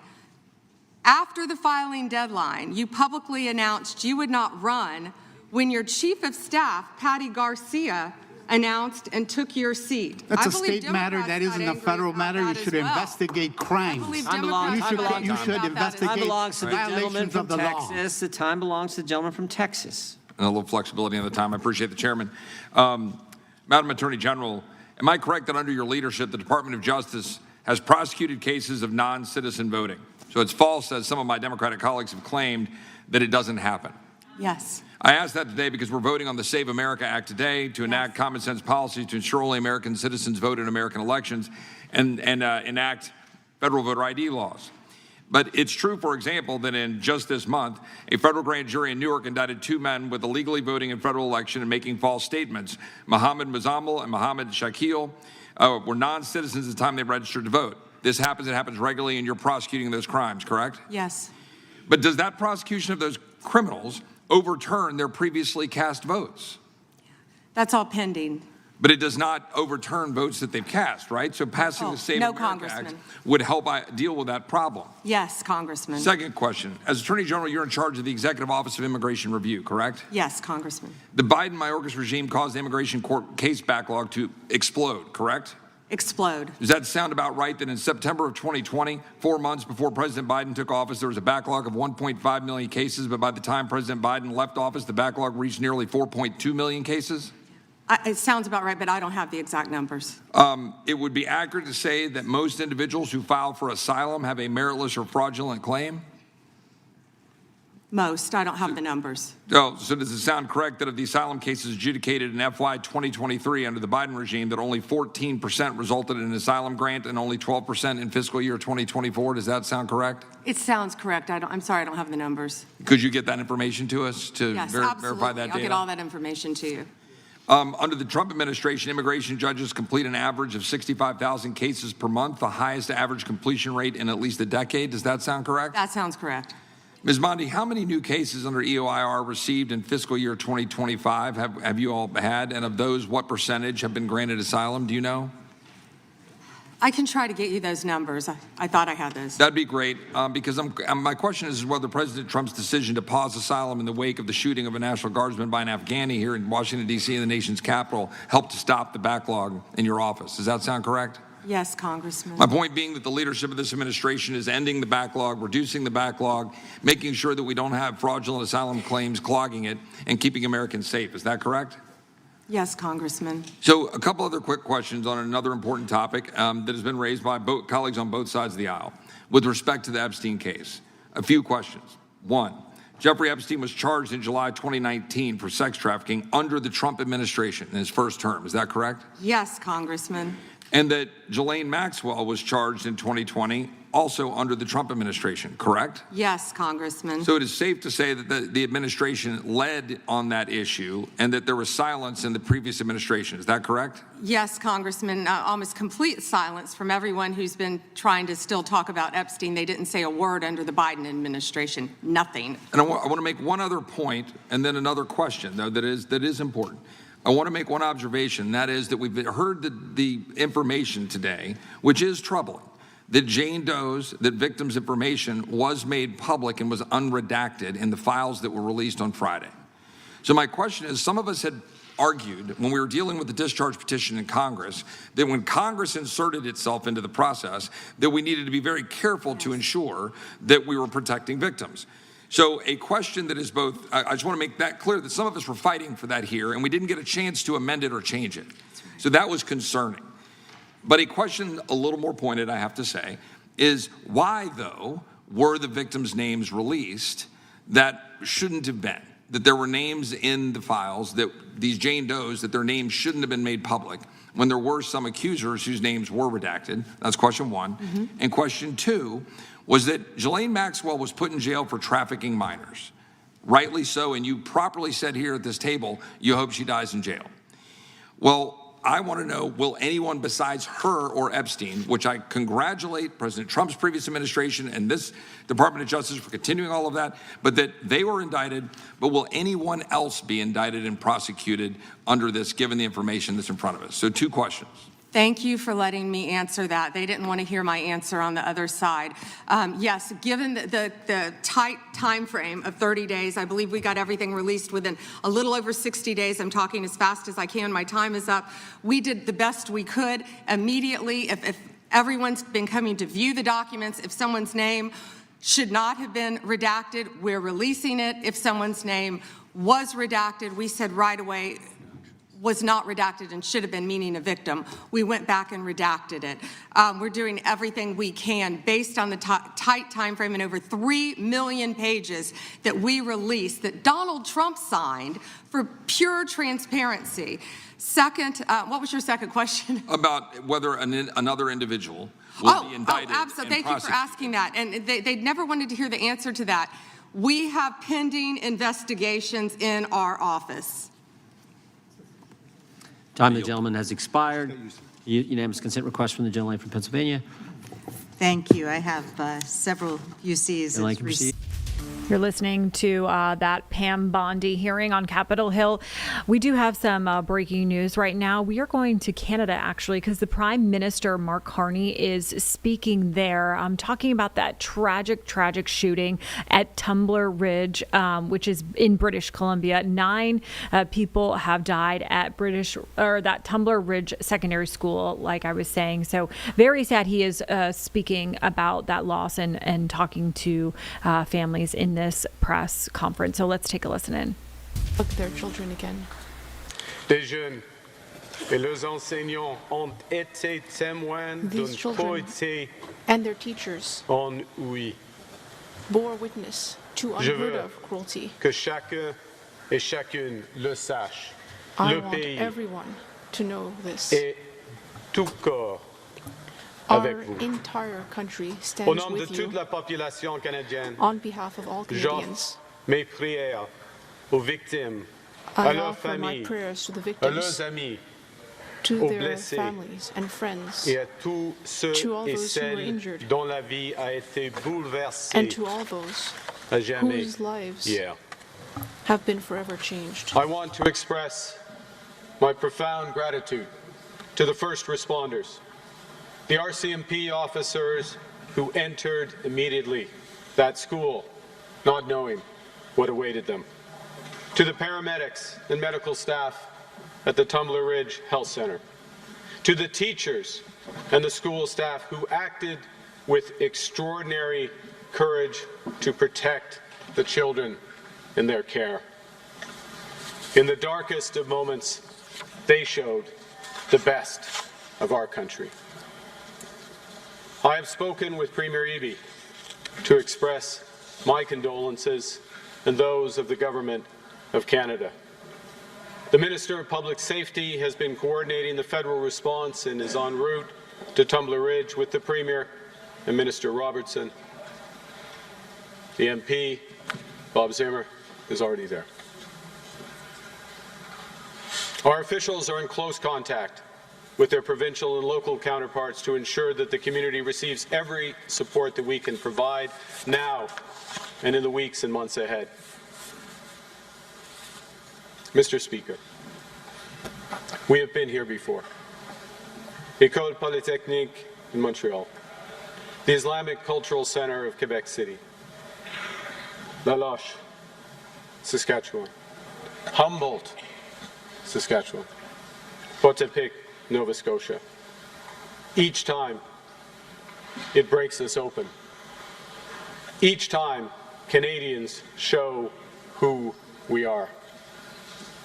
Mr. Speaker, in the days ahead, there'll be important questions to ask, difficult conversations to have.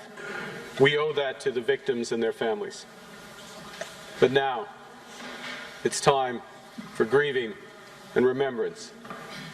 Now is for the people of Tumbler Ridge and the Peace River region, for a community that is enduring the unimaginable. Il y a quelques instants, Monsieur le Président, nous avons tenu un moment de silence pour les familles et la communauté en deuil. Pour plusieurs d'entre eux, aujourd'hui, le silence est lourd. Nous ne pourrons jamais nous réconcilier complètement avec la violence insensée qui a déchiré Tumbler Ridge hier. Mais nous pouvons trouver de réconfort les uns auprès des autres. Nous pouvons prendre soin les uns des autres. To those families who have lost loved ones, this House mourns with you. To those who are recovering from injuries, this House prays for you. To the students, the teachers, the parents, every resident of Tumbler Ridge, all of Canada stands with you. May the memories of those lost be a blessing. May this community, which has shown its resilience so many times before, once again find the strength to heal. And may this House prove worthy of what Tumbler Ridge has always been, by striving to make Canada a better, kinder, and safer place. Thank you very much. Merci beaucoup.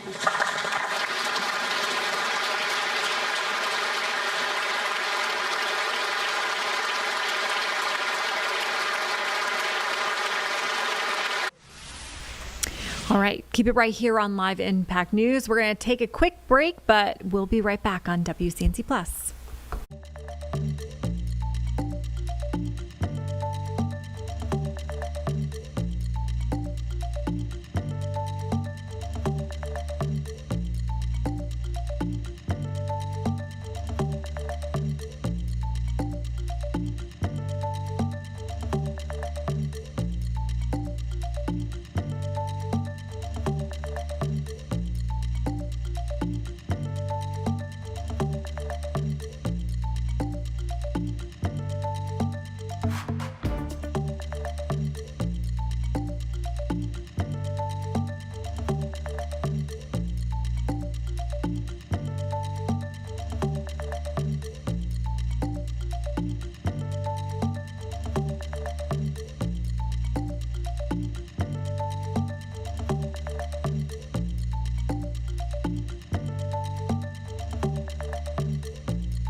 You're watching Live Impact News on WCNC Plus. It is 2:25 in the afternoon on this beautiful Wednesday. Okay, remember that spicy House Committee representatives? It was the House Oversight Committee, and they did speak with Gary McFadden, who is the sheriff of Mecklenburg County. And I was calling it spicy because it did get pretty heated at times with the sheriff. They were talking a lot about, ICE procedures, about the detention center, lots of things going on. Well, Representative Brendan Jones did just put this out on X. He was saying, due to the sheriff's McFadden's laughable testimony and refusal to turn over documents, our follow-up demand letter has been sent. So some of the things that they are asking in here, I'm going to go through this letter a little bit on my computer. I'm going to zoom in because it is really small. But they want all documents, emails, reports,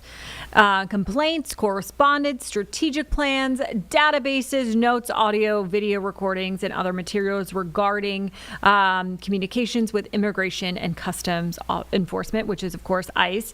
And they also are asking for, let's see, They're also asking for different cases. They want travel logs. They want expense reports, reimbursement requests, credit card statements, invoices.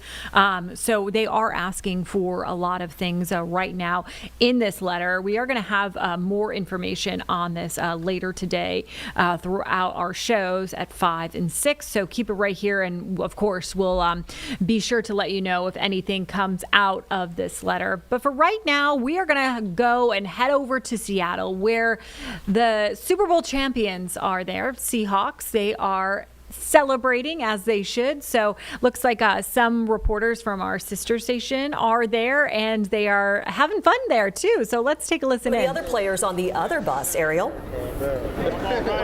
Yeah, Madison, I'm over here with Ty Okada, and Ty, you've been on this bus. We've been waiting for a while, but what are you the most excited for today? Gosh, just to celebrate with our friends, our family, the fans, the 12s. It's such a blessing to be here and have this support around us. It's just an awesome atmosphere, just like we've had all year. So shout out to the 12s.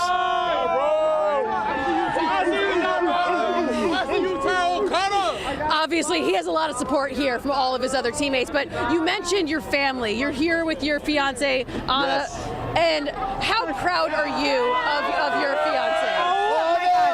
It's the craziest thing in the world to be, watch a dream come true. So freaking proud. So proud. So proud. Obviously so proud that, and we're off! Move it! We're off. Obviously, you're about to get married, so where does this rank in your year of festivities? Just feel super blessed for the year of 2026. It's off to an amazing start. Got a championship, and now I get 2 rings this year in the year of 2026. So just feeling very blessed. 2 rings. We're off. We're about to start parading. All of the fans are waving us off, and here. See. And look at the fans as they wave us off, and we're finally leaving Lumen Field. Yay. Back to you guys. We got movement, people. We got movement. Oh, I love it. The float is on the move. Let's get to Madeline Carter, who's at the very end of the parade at 4th and Cedar. I'm guessing it's probably going to take them a couple of hours to get to where Madeline is. Madeline, can you hear me? If you can, I just want to let you know the parade has started officially. Yes, I can hear you amidst this amazing chaos we have going on here. Just so much fun. All these people packing in to watch the parade. And I have to say, the newer 12s like me, we have to find the true Seattleites to hang with, because they know the best spots to watch. And something caught my eye. You guys, look at this tattoo. If you can see it, there's a lot of people. Look at this! 206. Yes, ma'am. What inspired the choice?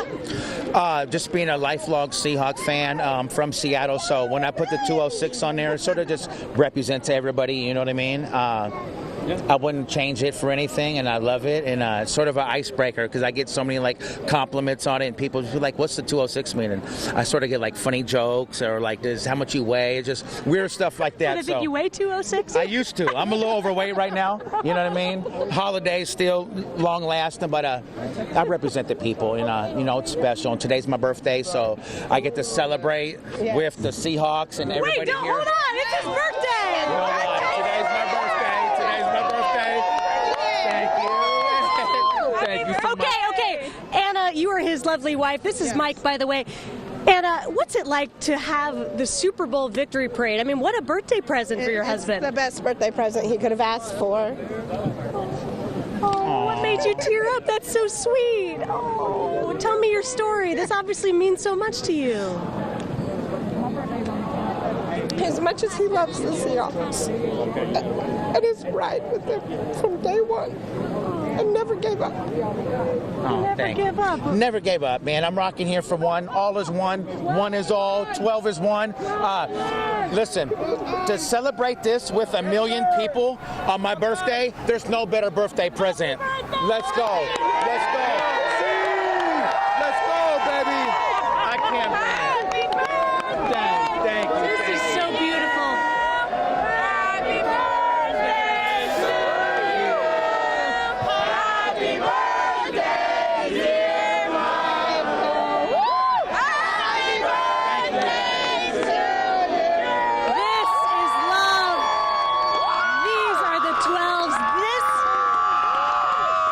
This right here, this is what we live for. This is what this team's all about. Love for the 12s.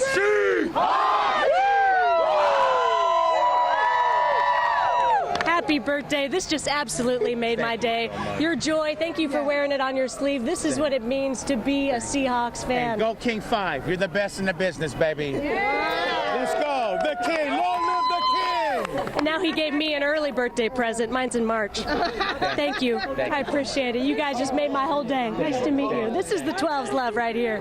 Stranger singing happy birthday to a Seahawks fan.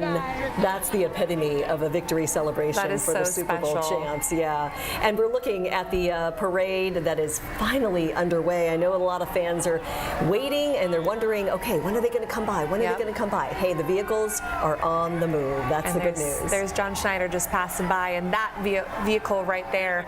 We just saw Blitz also pass by. There's Coach Mike McDonald and his wife as well. That is a really important vehicle right there. So fun to see. Also, Washington National Guard is with them. So what a cool moment for our military members and service members too. I asked them earlier this morning, I came up to some of them and I said, how does it feel to be part of this? And they couldn't technically speak to me. And I said, I think by the smile on your face, this must be an incredible moment for you to be a part of as well. And he nodded. Yeah. Some of the offensive coaches. We talk about what an incredible sunny day this is. And really, for February, it's pretty picture perfect for all of these people who are part of the Seahawks really acting like rock stars, right? Yeah. Because they are. It's so true. This is some of our defensive special teams coaches. Special teams, really, they are a huge part of the Seahawks' success this season, that is for sure. So hats off to that vehicle right there, too, and all the members on there. We are starting to see more of those vehicles get into the parade route, and here it is, starting by Lumen Field. Right this moment, some confetti is being tossed off. We do have our crews all along 4th Avenue right now, too. We've got Bridget Chavez with a great view of one of the first places that fans will be able to spot the Seahawks players and coaches. Bridget? Hey guys, things are getting rolling. This is the moment fans have been waiting for, and I think that we have the best seat in the house. Just take a look at this vantage point. We have the color guard right here going by, Blue Thunder, and the dancers coming right up. So this is where it all began.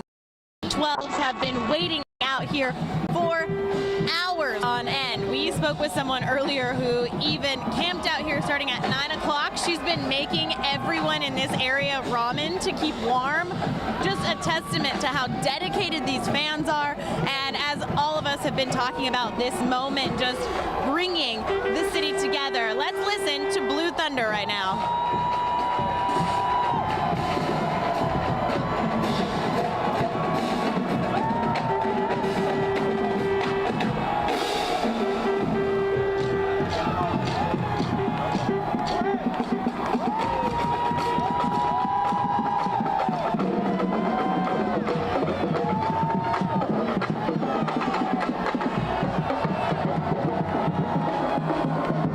If you guys think it's loud now, just wait until we start seeing those buses with the players and the coaches roll down this way. It is going to be electric. We cannot wait.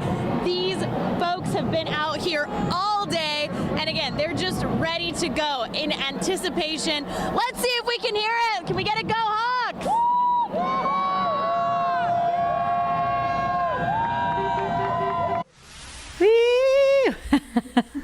That's so fun. I really just want to be there right now. Also, what a great thing to report on. I mean, they look like they're having a blast. Okay, you know who else is having a blast? We are. Right here on Live Impact News. So stick with us right now. We're going to take a quick break, but we will be back on WCNC Plus.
You're watching live Impact News right here on WCNC Plus. We're going to head over to Kannapolis because some exciting news there.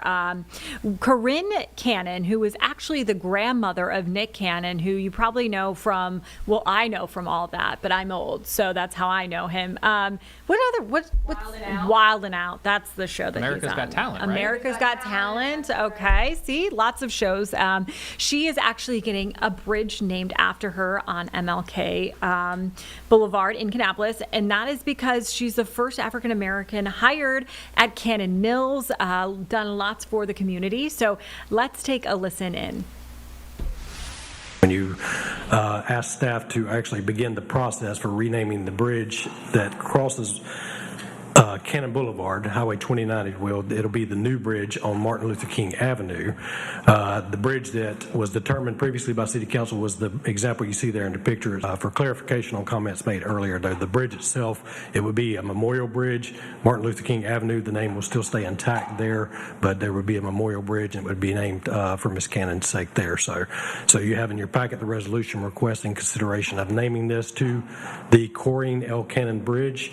Once you adopt the resolution, if you so see fit, then we would actually take that to North Carolina Department of Transportation for them to consider. They would consider it when the bridge is closer to completion. I guess we need to call for a motion for this resolution. Ms. Dixon is ready, and she has the motion. Mr. Payne, the second. All in favor? All right, that passes. We're going to go ahead and do our thing now. This resolution states, resolution requesting consideration of the naming of the new Martin Luther King Jr. Avenue Bridge as the Corinne L. Cannon Bridge. Whereas Mrs. Corinne Lytle Cannon was born in 1919 near the border of Cabarrus and Mecklenburg counties, daughter of the late Emmanuel and Rosa Lytle, graduating from Logan High School in Concord. And whereas Mrs. Cannon has served in numerous capacities throughout her life, including as a devoted wife and mother, whose heritage includes 7 children, 21 grandchildren, 28 great-grandchildren, and 10 great-great-grandchildren. Community leader and an active participant in social, political, economic, and religious life.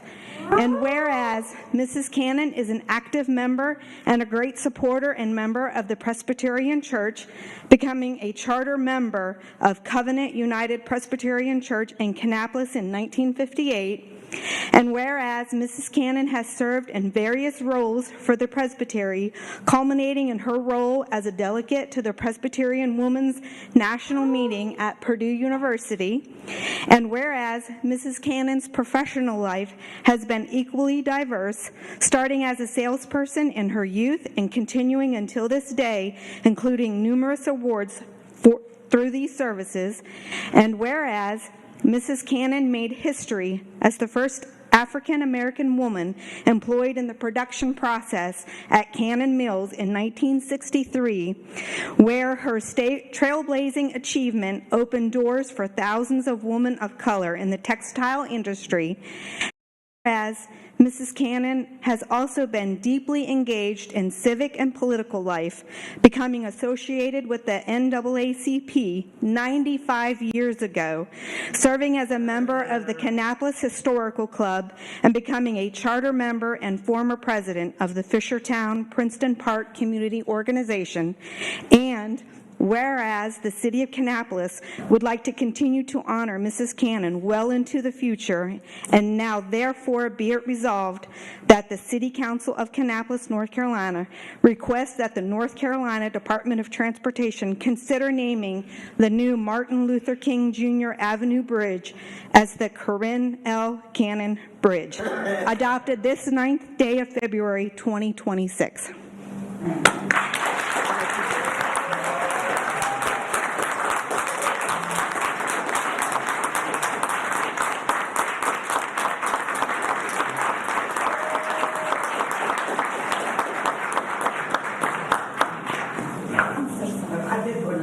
Everybody, particularly the commissioners and the mayor of Kannapolis.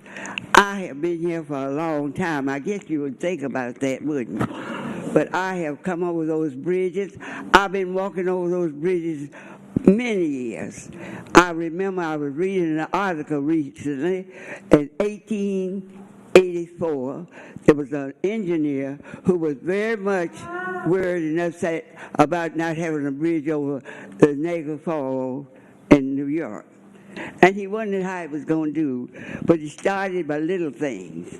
You know, you start by little things and you be surprised what big things will be. I came over the bridges in Kannapolis with the civil rights movement, with all of the mysteries that you would think about, jealousy, injustice, and all those other mean things. I don't have to liberate them. You know what I came over. I've been on God's road a long time, and you don't know where the new road and the new bridge is going to take you. So this is a word for the mind is to think about, where are we going from here? Where are we going from here? This being the first of the February, when we think about people of color in the month of February, after that we forget it. Let's keep on going. We don't know where we're going. Think about how many people are traveling over the bridge now today at the 1884 in New York, at the falls. Those bridges take you a long way, but don't try to go by yourself. You remember when the people walking along there that morning with Jesus, and they didn't know he was with them, but they were blessed. They were blessed when they found out the Lord was right here with us. We all born for a purpose. I have no idea why I'm still here. Most of my associates are all gone. I'm so glad to see Betty Austin today. We started out a long time ago. She was our musician when we first started at church, back in the 50s and all.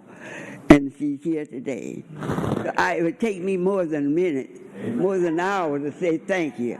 So I'm just going to cut it short. I've been traveling on this road a long time.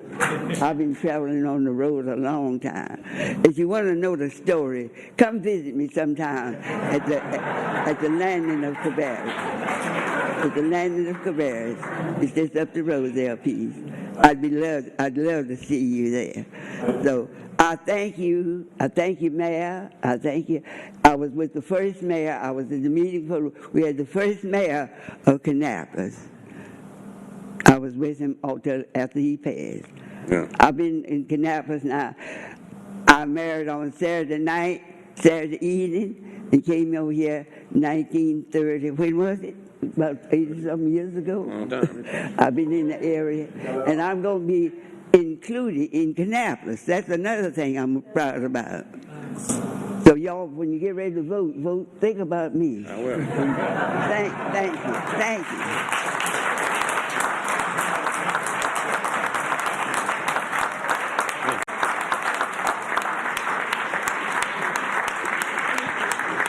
Let me say one thing before we go. We all have a lot of blessings in our life, right? This lady's a blessing in all of our lives. She really is, and we really need to be thankful for her. God bless you, ma'am. I want to say this before we move on. Miss Berry and Mr. Jackson and myself have been on this council now for going on 13 years, and that is the greatest moment that we've ever had. Absolutely. Give her another hand.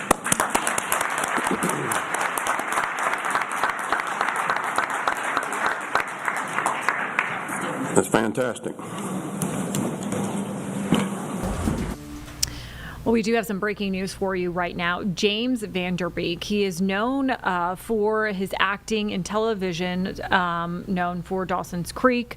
He has died, we are told. He was just 48 years old. In early November of 2024, Vanderbeek announced he had been diagnosed with stage 3 colorectal cancer, which develops in the colon or the rectum. So he has been dealing with some health issues there, but just getting the news that 48-year-old James Vanderbeek has passed away. So we're sending his family thoughts and prayers right now. We're going to take a quick break here on Live Impact News, but keep it right here on WCNC Plus.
Welcome back to Live Impact News on WCNC Plus. We are almost at the 3 o'clock hour right now, but we want to take you to Canada because earlier we did hear from the Prime Minister talking about that school shooting. 9 people died in British Columbia at the Tumbler Ridge Secondary School. Now we're hearing from the Royal Canadian Mounted Police. So let's take a listen in.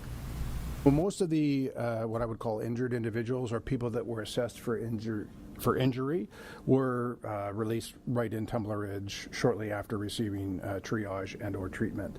Those that have been medevaced, I can't speak to that, but I won't speculate on whether they've been in contact with their family. We're still dealing with extended family of those that are deceased. Do police believe, based on the information you have thus far, that the suspect had gone into the school specifically targeting an individual, or it was a random shooting? So we don't have information at this point to suggest that anyone was specifically targeted.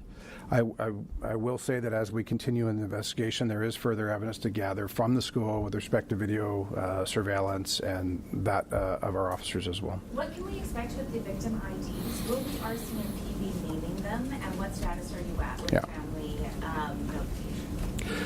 So we're currently ongoing with the family notification. I will say, as I mentioned before, that most of our victims are quite young. Most were born of the students, most were born 2013 and 2012.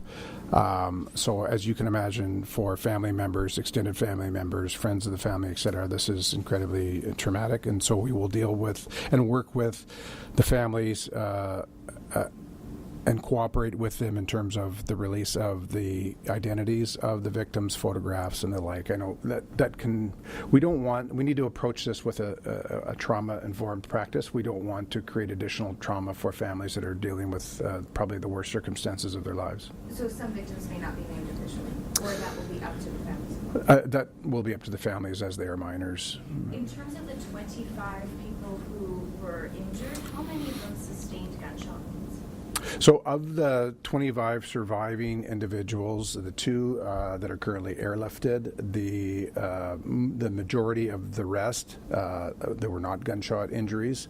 The reason they were all examined and triaged in first instance is there were a lot that presented with injury, blood, etc., that weren't actually injured, but we had to work through all that. So what kind of injuries were they? Was it like glass or? I don't want to speculate. I don't have the exact details, but you can imagine in a chaotic situation where the students and faculty are barricading themselves in a room that any types of injuries could result.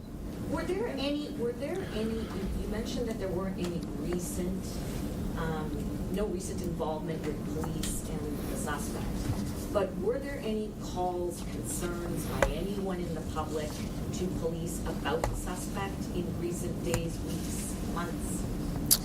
The most recent incidents I have are from spring of last year. So we've checked our police indices, their databases, et cetera. I don't have any information that there's been anything since then. And could you give us the context of the spring of last year?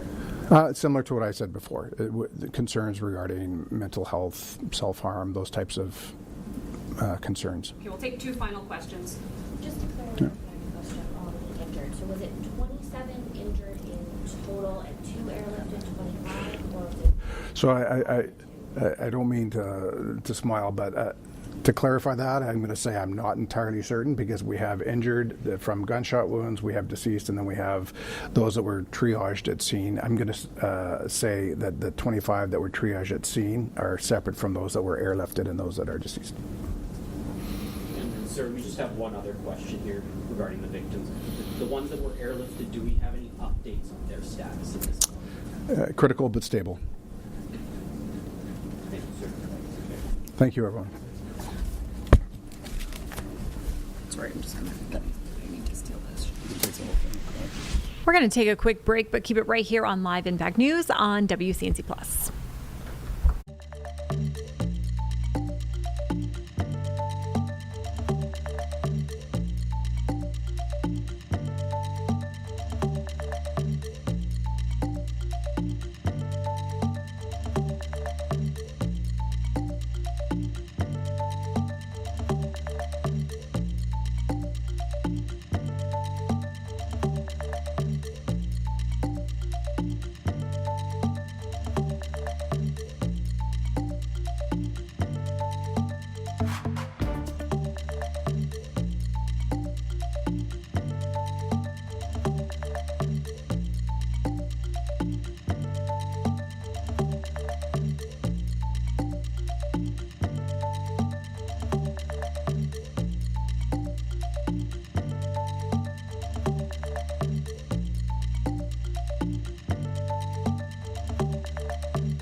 Hi, everyone. We are coming up on 3 o'clock. I'm Jane Monreal. Thank you for watching here on Live Impact News on WCNC+.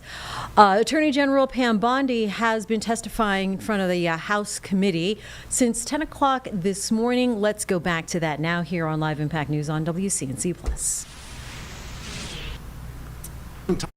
States prisons, and if and when they ever get out, the United States has said they need to be sent out of this country because of what they did.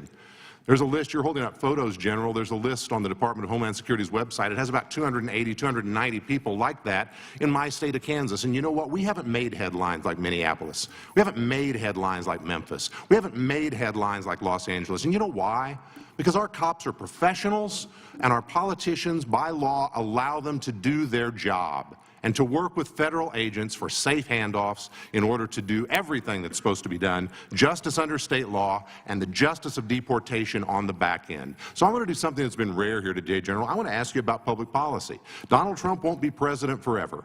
I would like to lock in some of these gains we have made in public safety. Should we be exploring the idea, for example, of beefing up 287G partnerships, or maybe replicating that so that state prosecutors can work more closely with federal prosecutors to get deportation orders as well as state convictions? Absolutely. In terms of sanctuary jurisdictions, when a sanctuary jurisdiction says as a matter of politics, go pound sand to the feds, we won't honor your detainer, so they release those people I'm talking about into their communities. And those people commit another crime of property or violence against citizens.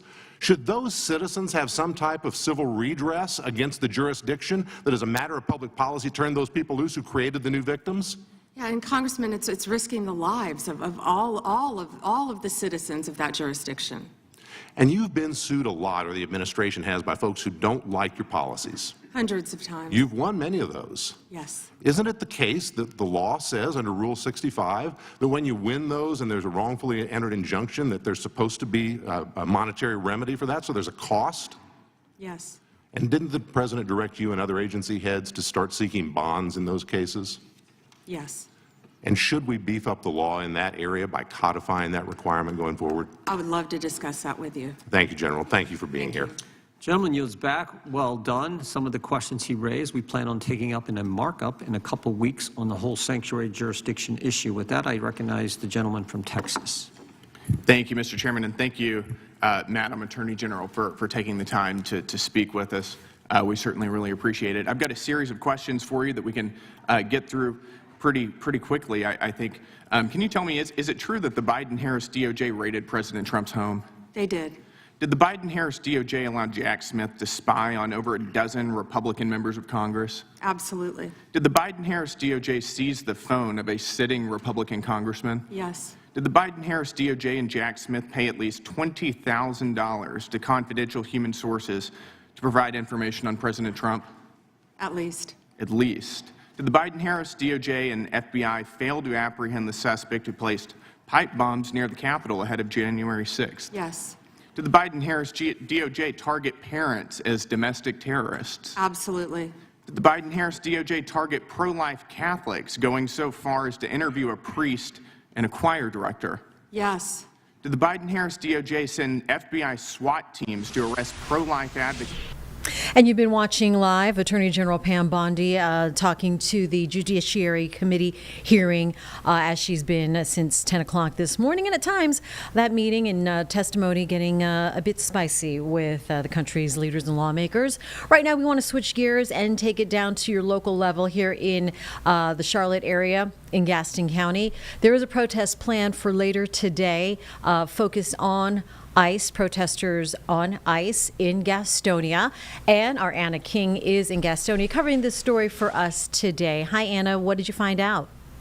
Hello. Yes, like you said, this protest will be happening around 4, so in just under an hour now. We're waiting for protesters to get here. Also, a little bit later, I will be speaking with Indivisible Gaston, who will be leading this protest. So like you mentioned, they are here. They will be here in front of State Representative Tim Moore's office. So they're demanding for stronger restrictions on ICE activities as Congress debates the Homeland Security funding bill. So that's the whole thing. I'm expecting them to speak on that At around 3:20 is when I will be speaking with Indivisible Gaston, and hopefully I'll be speaking to some protesters as well. Have they been planning this for a while, and what was the impetus that really sparked this organization to get together? Yeah, so they told in a quick snippet over the phone, because I will be speaking with them at 3:20, but in a quick snippet they told me that they had been seeing just what's been going on nationally, and so that's really pushed them to get organized and get something on today. So at around 4 we will be here and speaking with protesters about just what they're hoping comes from this protest and what comes from today, and then how they will be moving forward, whether that will be more protests or just hoping to get an answer from Representative Tim Moore or just other legislators. Okay, any sign of protesters now gathering? We're less than an hour out. I'm looking. They have not gathered just yet, but I do think Indivisible Gaston will be the first ones here, just getting everything set up and organized for when people start arriving. I'm assuming with normally it's the signs and things like that. So just making sure everything is together before protesters arrive. All right. Hopefully things will come together peacefully and in a well-organized manner. We look forward to you bringing us that story after the protest later on today on WCNC Charlotte. Thank you, Anna. Perfect. Thank you. And we'll take a break here on Live Impact News on WCNC Plus.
Welcome back to Live Impact News on WCNC Plus.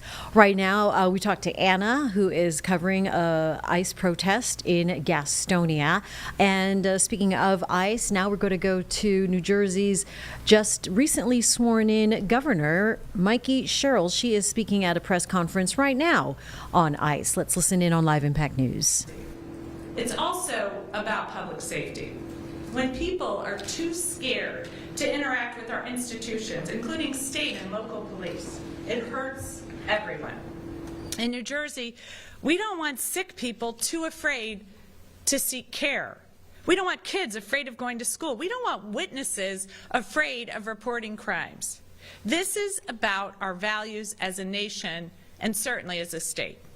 We all know about Renee Good, a mother of 3 shot dead in Minneapolis after dropping her 6-year-old off at school. We all know about Alex Preddy, a VA ICU nurse who spent years caring for veterans often at the worst times in their lives, only to be tackled and shot point blank in the back by not one, but 2 different ICE agents in the middle of the street. We know about 5-year-old Liam Ramos detained in his bunny hat and Spider-Man backpack on his way home from school and held for 12 days. Now, communities across New Jersey have told me that they are on edge. We're seeing hits to small businesses as people are afraid to go to work. We're hearing concerns about the future as children are being kept home from school. The fear isn't just from people with undocumented status, but American citizens, and it's traumatizing our kids. A teacher sent me a note from a 4th grader who said that she wanted me to protect families from ICE. A 4th grader worrying about that. In the state of New Jersey, we are going to fight to protect everyone's rights. We're going to uphold the Constitution, prevent harassment and violence, and keep all of our families and communities safe. And now, I'll turn it over to the Attorney General for a few words before I sign the order.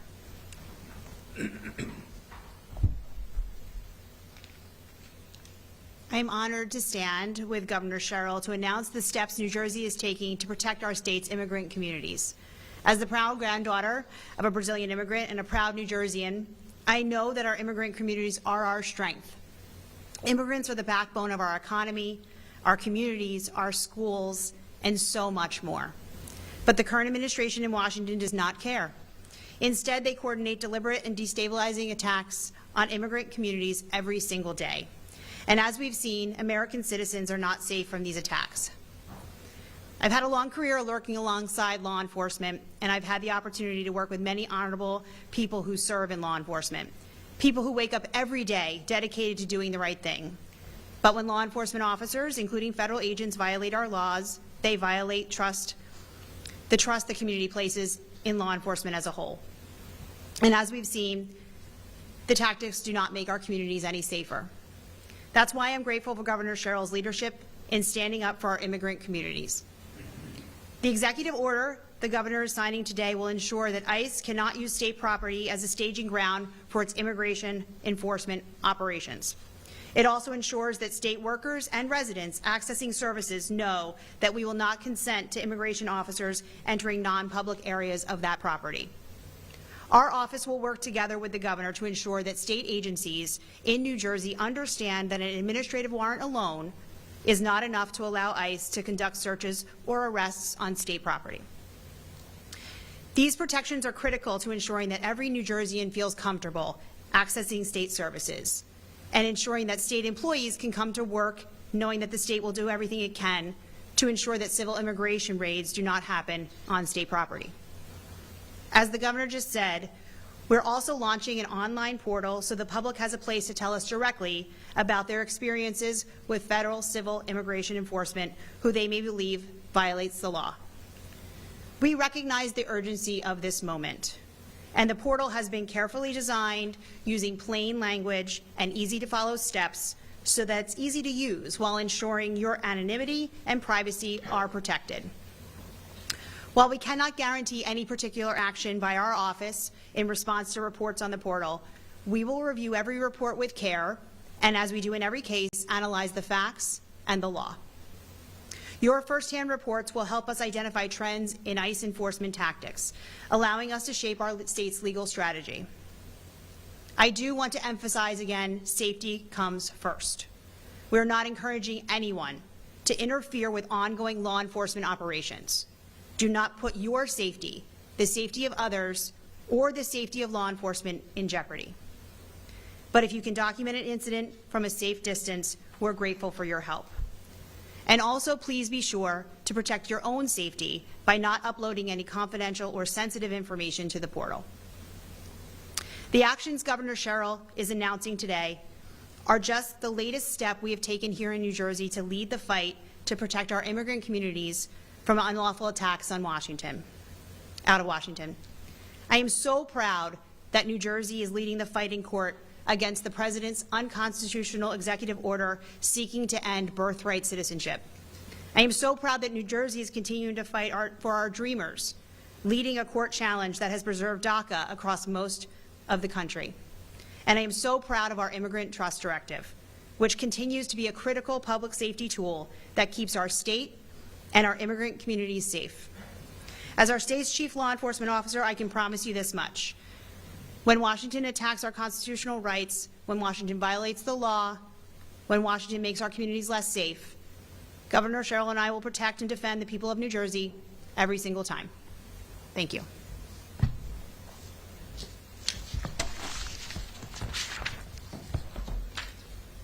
Hi, thank you. At a time when the federal government's policies and rhetoric are creating confusion and fear in immigrant communities, we in New Jersey under Governor Sherrill are taking a different approach. One grounded in facts, fairness, and human dignity. One grounded in the knowledge that every resident in this state has rights, regardless of where they were born or what language they speak. Our administration is committed to ensuring that every resident understands these rights and has access to trusted information, and ensuring that every resident has access to legal support. We're going to break away from that live press conference out of New Jersey now and take a quick break on Live Impact News on WCNC+.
Time right now is 3:18. Let's get a quick check of your weather. This was filed earlier here on WCNC+.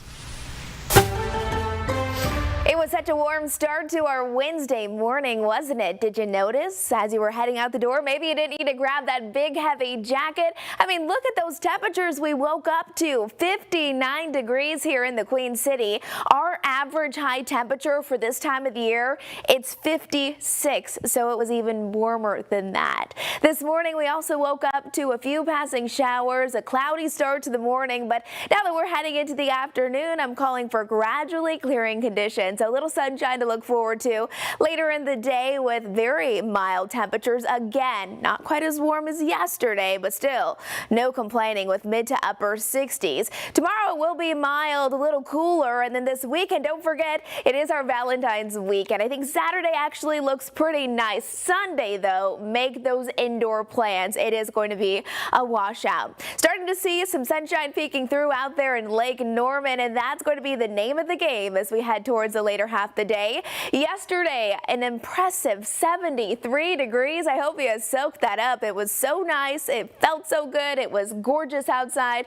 And today, while I'm not calling for another day with temperatures into the 70s, 67 is still pretty nice with some afternoon sunshine. Again, we'll get through that morning and early afternoon rain, and then for the rest of our day today, gradually clearing conditions, which means we will have much colder temperatures that we'll be waking up to tomorrow.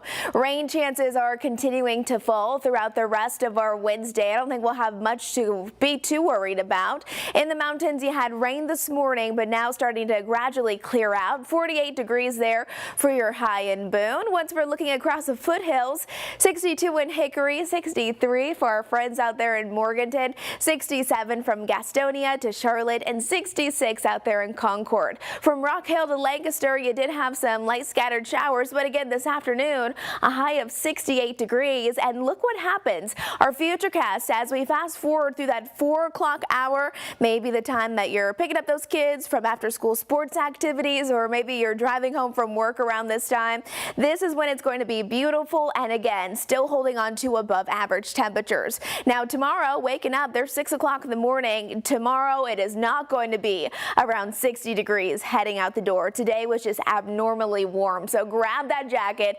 We're going to be starting out the day right around freezing, and then again we're going to be holding on to sunny skies as we're heading into the rest of our Thursday, and Friday doesn't look too bad either. Again, this is what we'll be waking up to overnight tonight and into tomorrow, mainly into the 20s and 30s, and then our daytime highs tomorrow still mainly into the 60s, so getting a little bit cooler, a little bit more back to where we should be. 61 for Chester, and then 61 will be your high temperature there in Monroe. As far as our rain chances go, here's over the next 10 days, 90% chance on Sunday. Honestly, it's probably going to be a 100% chance because look at what happens. If you have plans on Saturday for your Valentine's Day, it's going to be cloudy, dry, mild conditions. It's not until really late in the day on Saturday, overnight Saturday and into Sunday, here's 7 o'clock on Sunday, that rain starts to push through. Even Sunday at 3 o'clock in the afternoon, this is rain, so maybe a little bit of an inconvenience, but nothing more than that. We need the rain, and we're likely going to pick up about 1 to 2 inches of it.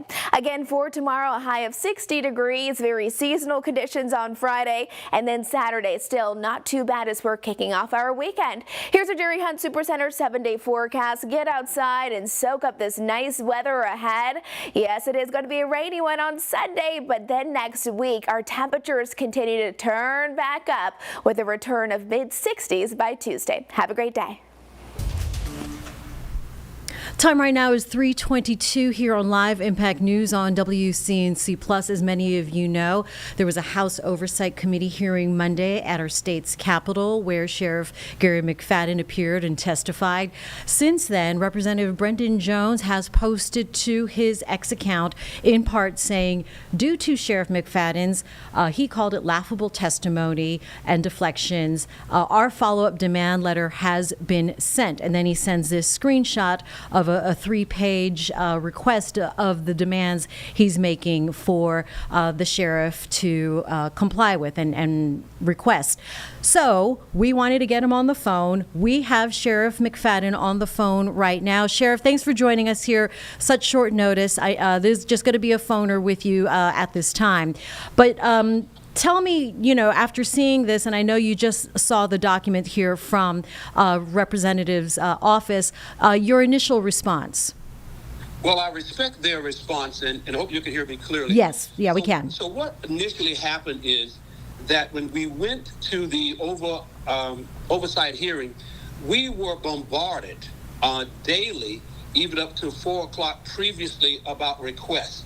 So we provided them all of the requests that they requested as best to our knowledge. And so it's hundreds of sheets of paper and hundreds of documents and all of that. So we provided them that. The thing that was concerning, none of those documents were reviewed, or we may saw two. One was an email and one was an op-ed. Other than that, they never talked about that. They asked me to provide a written testimony.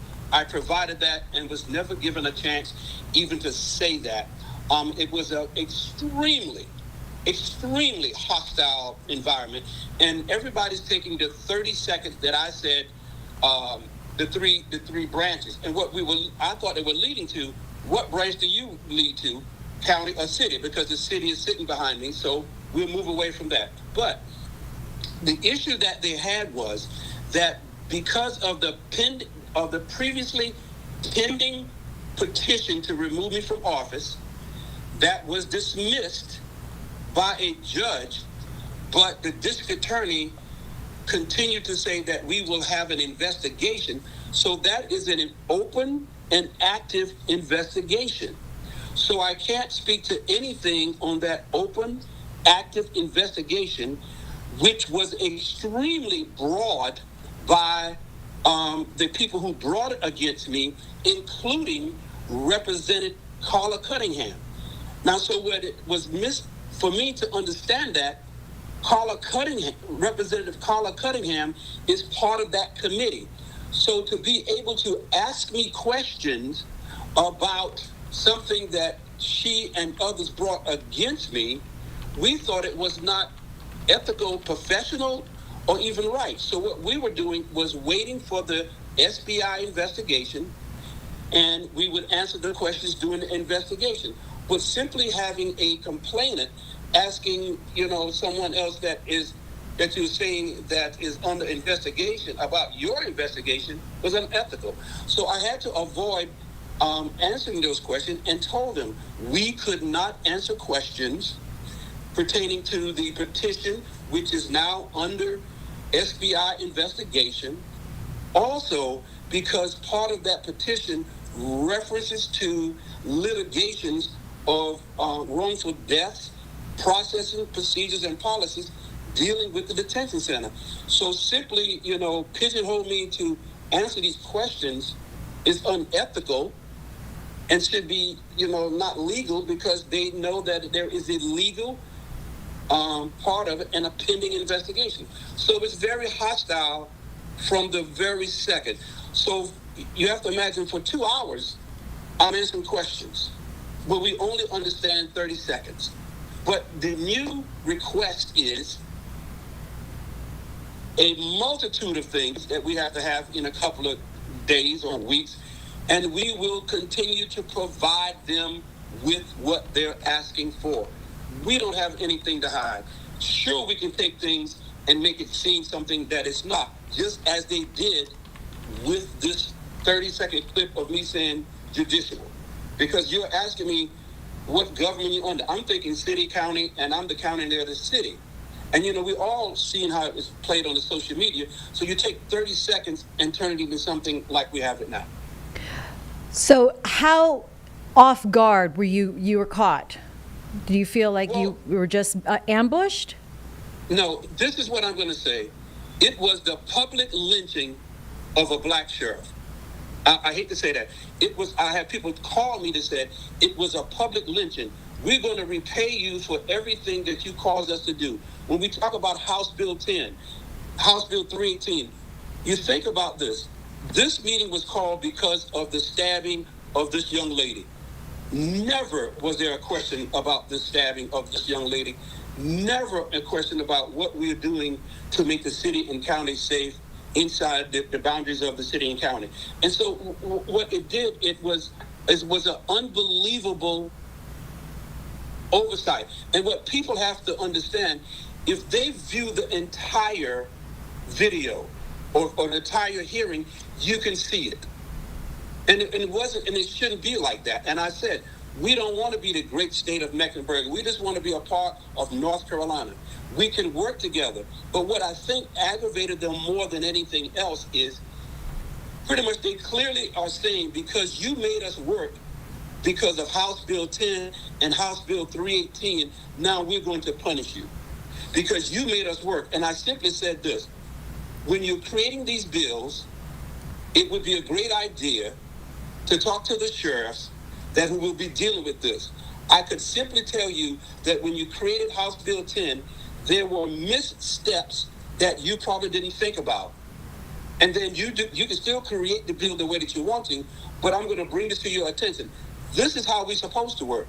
And as I said, do not take 30 seconds and look at it from that perspective.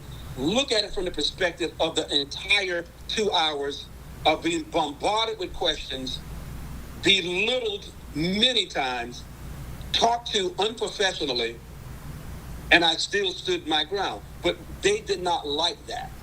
And I simply said, we can work together. We gave them everything possible that we knew about, and we worked diligently to provide them this information. But you can clearly see this is a witch hunt for one thing or two things, and then we're going to magnify it as we did those 30 seconds. 30 seconds of a 2-hour interview in America is talking about this. I had another sheriff from Denver, Colorado to call me today and said, we have to understand this is a target on certain American sheriffs. Let's make no doubt about it. But to say you surely made history in referring to black history because I'm the only sheriff that has ever come before the Oversight Committee. Do you think that it is solely against you or black sheriffs? No. If you look at the video, this is why I said, do not take only the 30 seconds. Sure, play with the 30 seconds what you want. They have said, only you, all of the other 99 is doing what we asked them to do. Only you are not doing what we asked them to do. It's not that I'm not doing what they asked me to do.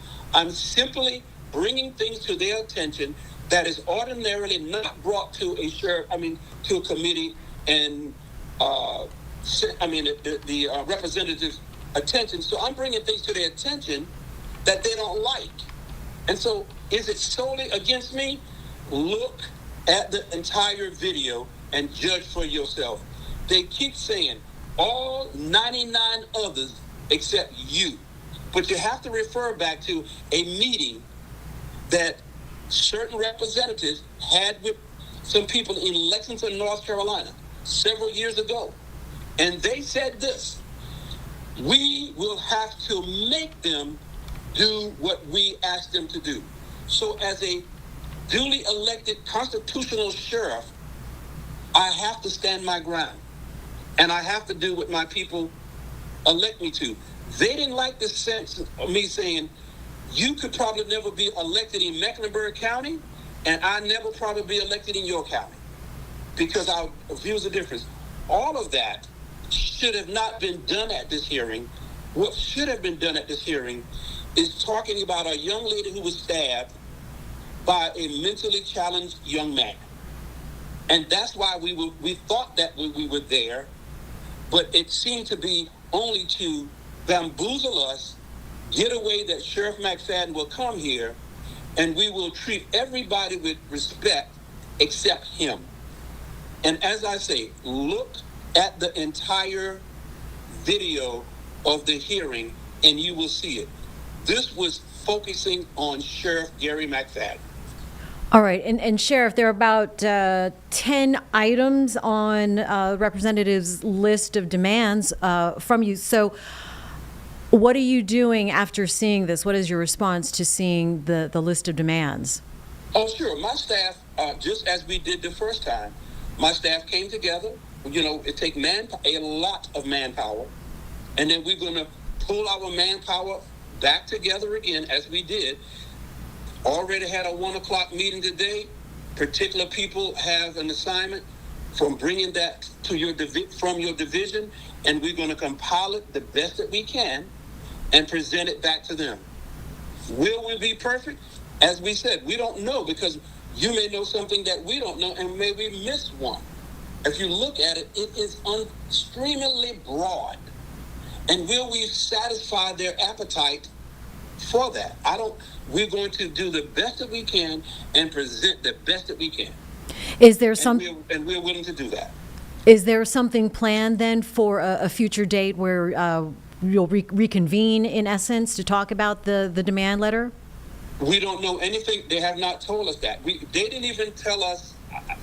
No, we don't have that. Okay. I mean, but you can clearly see professionalism is what we're asking for. You don't need to tweet it out, but if you believe that's what you need to do, that's fine. But, the correspondent said, hey, heads up, we need this.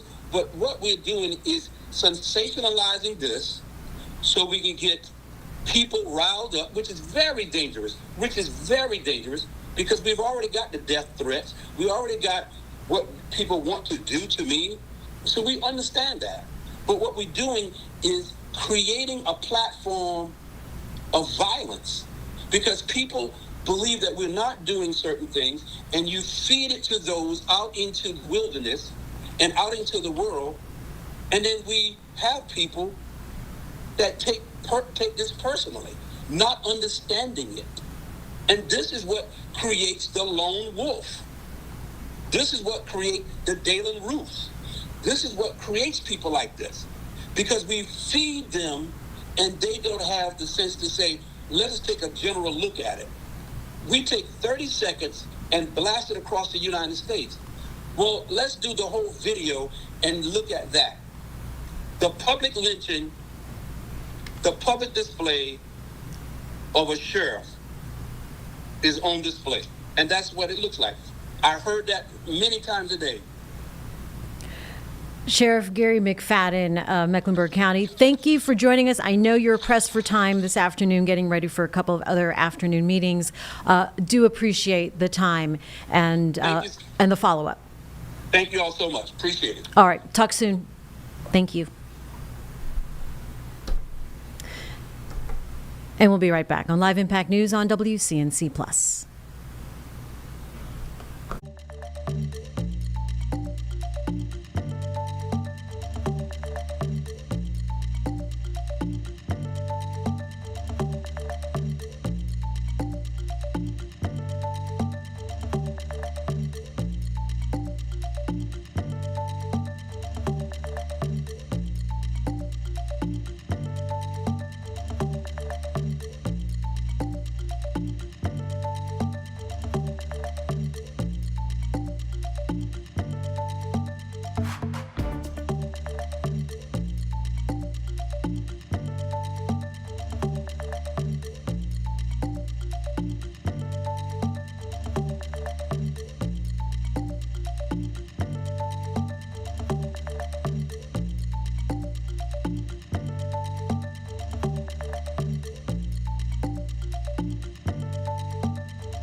Time right now is 3:38 here on Live Impact News on WCNC+.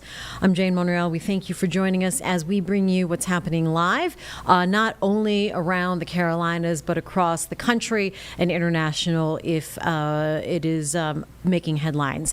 Right now, it is the Attorney General James, making a public safety announcement related to the 2022 racist mass shooting in Buffalo, New York. Let's listen in on Live Impact News. So as I think you might understand, that settlement's confidential. They often are.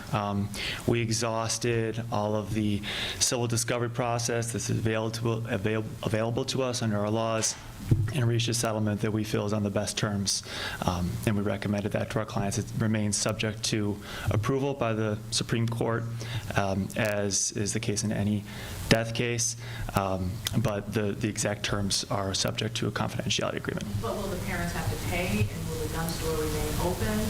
There is a monetary aspect of the settlement with the parents. But we can't say how much. Correct. And what about the gun store? There's that, I believe, if that settlement is approved, there will be a further press release regarding that. Does this wrap up all the lawsuits with regard to Mean Arms, the parents, and the store? If the settlement is approved, it will wrap up all the lawsuits with those defendants. Yeah. Madam Attorney General. Let me just respond. New York State, the Office of the Attorney General does not have a claim against vintage stores, and this is a global settlement with respect to Mean. Yes, sir.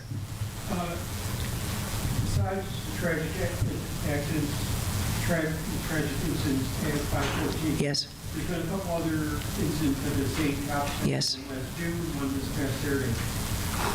What can you say about that violence that hasn't left that area? I would say that the federal government needs to pass universal gun legislation.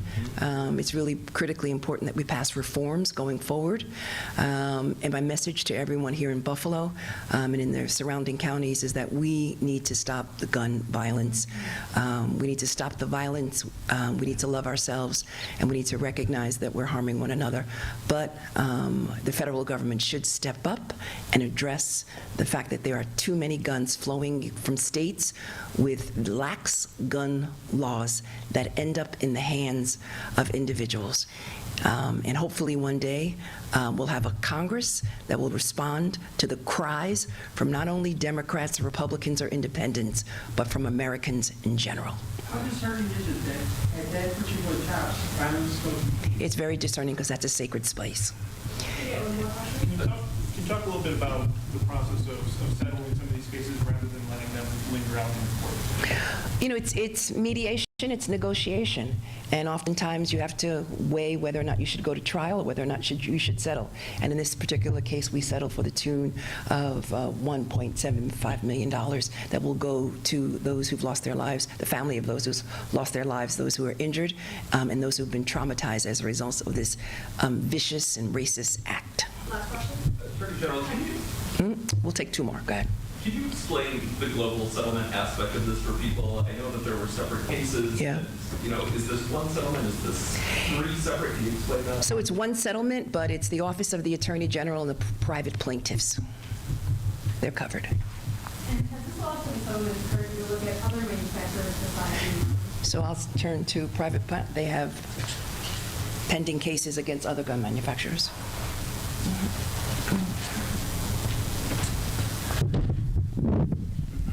Sure. What I'll say is there is litigation across the country against gun manufacturers, against suppliers of gun accessories and other parts. I think that this settlement and this lawsuit is an important marker in a growing number of civil lawsuits to hold the gun industry accountable when they act in ways that contribute to gun violence. And lastly, let me close by saying the following. As most of you know, the governor of the state of New York basically assigned our office with the responsibility to investigate social media platforms. And one of the reforms that we put forward in our report is the need to reform Section 230. Section 230, which basically protects online platforms. And these online platforms, unfortunately, are promoting violence and extremism.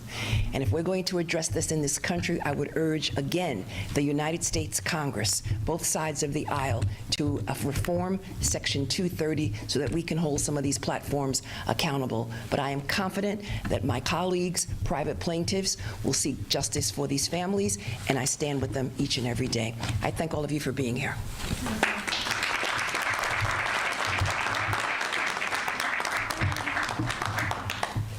Someone's phone?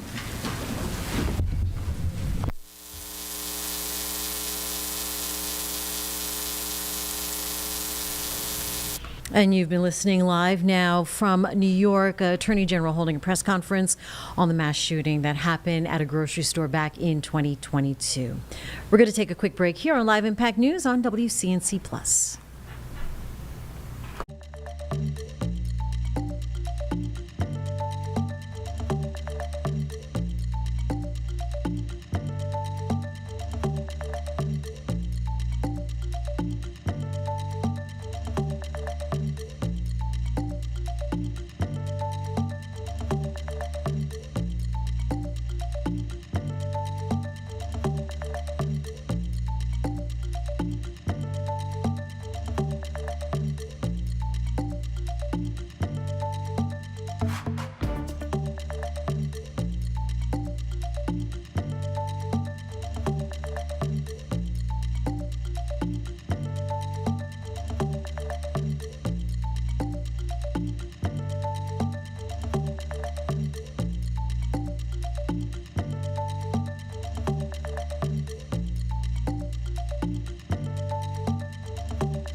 At 3:46 here on Live Impact News on WCNC Plus. If you followed them at all through the Carolinas, the monks walking for peace have finally made their way to Washington, D.C., our nation's capital, and they are holding sort of this wrap-up press conference and their message, and they've had a number of speakers. Let's go ahead and listen in to what's happening there now out of Live Impact News on WCNC Plus. Walk for Peace team.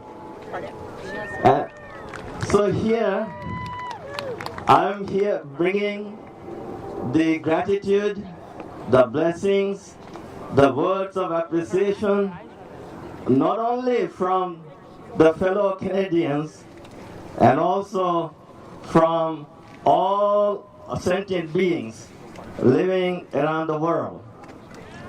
So, these monks are awesome. Their determination should be greatly appreciated. Walking from Texas to Washington, D.C., 2,300 miles. It requires a strong determination. And yesterday, I had such a great honor to gift the book to the Most Venerable Panyakara Bhikkhu, presenting him the blessings from the bottom of my heart. I said, thank you, thank you, thank you. This is for peace. This is for kindness. Dear friends, I'm known in the world for teaching kindfulness, calling every country a mindful and kind nation. The word kindfulness comes from two words, kindness and mindfulness. In order to be happy, to be peaceful, to live in peace and harmony, we are encouraging every sentient being in the world to practice kindfulness in 2 steps. First step is be mindful to be kind to yourself and be mindful to be kind to everyone. And I believe if we can continue to practice this kindfulness, and Venerable Panyagara Bhikkhu and the whole Walk for Peace team, this is what they have been doing, walking from Texas to Washington, D.C., embracing everyone with a heart full of love and compassion. So, dear friends, I would like to conclude. When I was coming here, my friends asked me, Bante, can you please sing the kindful song that we sing with us? It's actually loving kindness meditation. So I would like all of you to bring your palms to your heart, and maybe you can close your eyes, take a deep breath, and you may repeat after me. Maybe it's a kind of song, you can repeat after me. May I be well. May I be happy. May I be peaceful. May I be free. Now with the both palms together, namaste pose. May you be well. May you be happy. May you be peaceful. May you be free. Now all, maybe you can swing your hands like this, both hands. May all be well. May all be happy. May all be peaceful. May all be free. Amazing. Thank you so much. Be well. Thank you.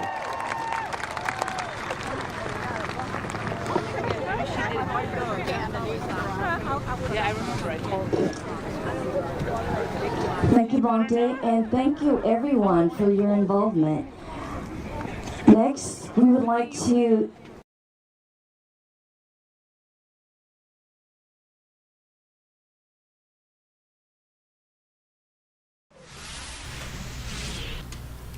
Well, since that picture looks like it just went to black, we're going to go ahead and take a break here on Live Impact News on WCNC Plus.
At 3:54 here on Live Impact News on WCNC Plus.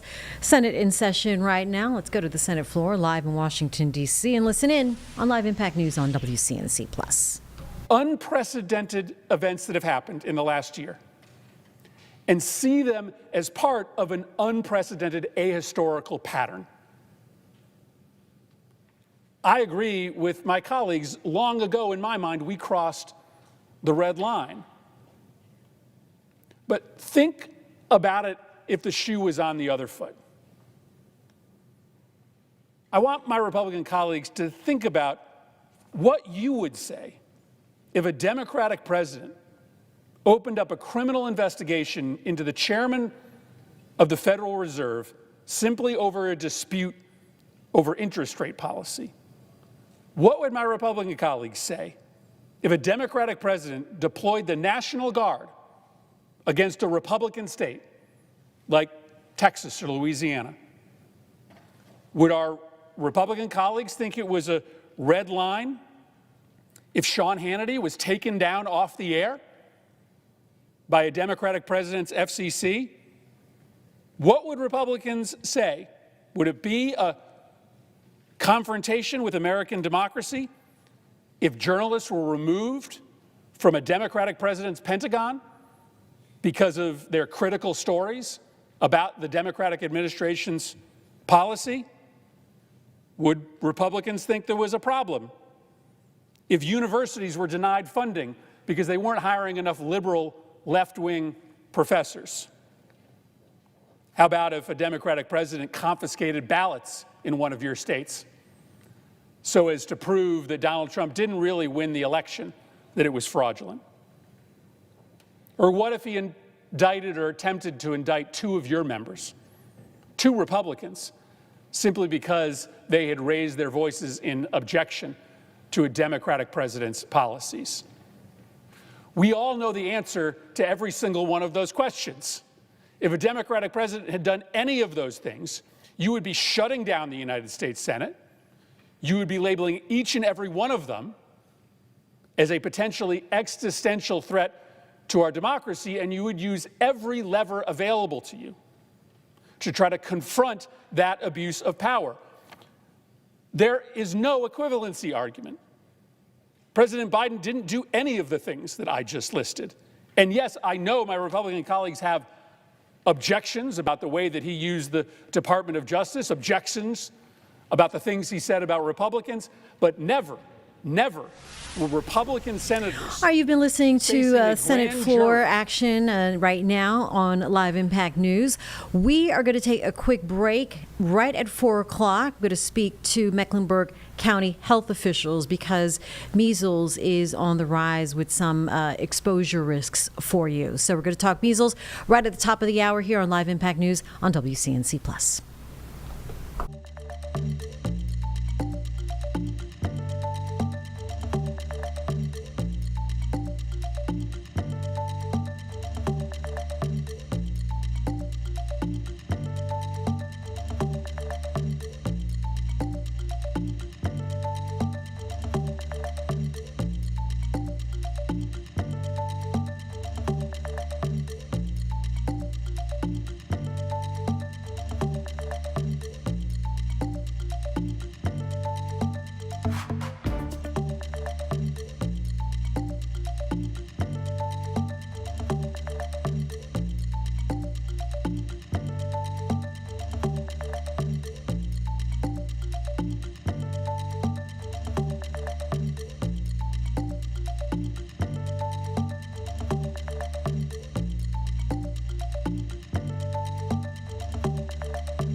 Here at 4 o'clock, you're watching Live Impact News on WCNC Plus. I'm Jane Monreal, and right now we need to talk about measles because health officials in Mecklenburg County responding to concerns following a recent measles outbreak in our state. And this highly contagious disease has been making a resurgence in the last several months. This afternoon, we are joined by Joy Smith, the county's communicable disease doctor, to talk about everything you need to know. Joy, thank you for joining us this afternoon. Important conversation we need to have today. Thank you for having me. Want to give us an overview of where Mecklenburg and the state stand now when it comes to the current measles situation? Sure. And so I'll share. I am a nurse and Mecklenburg County's communicable disease director. And as such, Mecklenburg County has reported 3 cases of measles. We're working and are in regular communication with the state and with other local health departments to make sure that we are putting the guidance into place and implementing it the same way, and sharing best practices across counties. And the state health department is there to support our efforts, so we appreciate that. Absolutely. Are these cases concentrated geographically, and how does this compare then to previous years? So far at this number, we haven't really been able to we pinpoint them to a particular area. I will share Mecklenburg County, I believe it's in 2024, did have 1 case of measles. And we have not seen measles until recently. And we have been looking at that and then thinking that it is, and we can attribute it to lower vaccination rates. We look at those a couple of different ways. We have looked at the kindergarten vaccination rates, and we're at about 92%. When you're in between 92 and 95%, it is possible that you can see cases, especially in pocketed areas where the numbers are below those numbers. So. Okay, and so we don't know the source of this outbreak or if they're connected in any way? As far as our 3 cases? Yeah. No, we're not able to pinpoint them to a single source. Okay, all right. Let's talk about prevention. You mentioned vaccination, and so that is still the most effective way to protect against measles? Correct. Thank you for bringing that up. We do encourage people to be vaccinated. We understand there's some conversation surrounding vaccination, and we can appreciate that people have questions, so we encourage them to connect with their doctors or connect with our immunization clinic. We'd be very much happy to answer those questions, and then they can get those vaccines with their private providers. There are some drugstores that offer vaccine, and then they certainly can get those at the Mecklenburg County Public Health Department. Yeah, we talk about parents being concerned about having their children vaccinated. When is the appropriate age that children should receive their doses if that's what their families want to do? Yes, so the normal schedule according to the advisory council is at 12 months and then at 4 to 6 years old. There are some situations where we are advising people to receive that early, and that's if they are traveling to an area internationally or domestically where there is an outbreak. And what do you say to those who may be hesitant about vaccines? What would you say to them about the safety and importance of this vaccine? I would say that the research supports that this vaccine is effective and it's safe. And again, be open to having conversations with either public health or your providers about vaccine in your specific situations. So who is most at risk then when it comes to the measles? Is it a certain age, a certain population? Yes, so the research is showing that there are a couple of areas where people can be high risk, and we want to take particular attention and care, and that's individuals under the age of 5 and over the age of 20. And then also we like to try to protect pregnant people and those who are immunocompromised, and that's why we encourage vaccination. Okay, very good. And so let's talk about symptoms now, and when you feel like it's other than, maybe a rash or a cold. Right. So as far as symptoms, fever, of course, and then rash. The measles rash in most cases is pretty characteristic. It starts at your upper body, around your face, and then moves down towards your feet. And then also you could have what we call the 3 C's, and that's cough, red watery eyes, and runny nose. Okay. And again, so when they've been potentially exposed to something like this, when should they see their doctor? They should see their doctor as soon as possible. However, please, if you think you have symptoms of measles, please contact your provider's office via phone first. We want to make sure that everyone is able to be kept safe. And because this virus is so highly contagious, walking into those settings with those symptoms and then subsequently testing positive for measles could possibly expose a lot of people and result in more cases. Okay.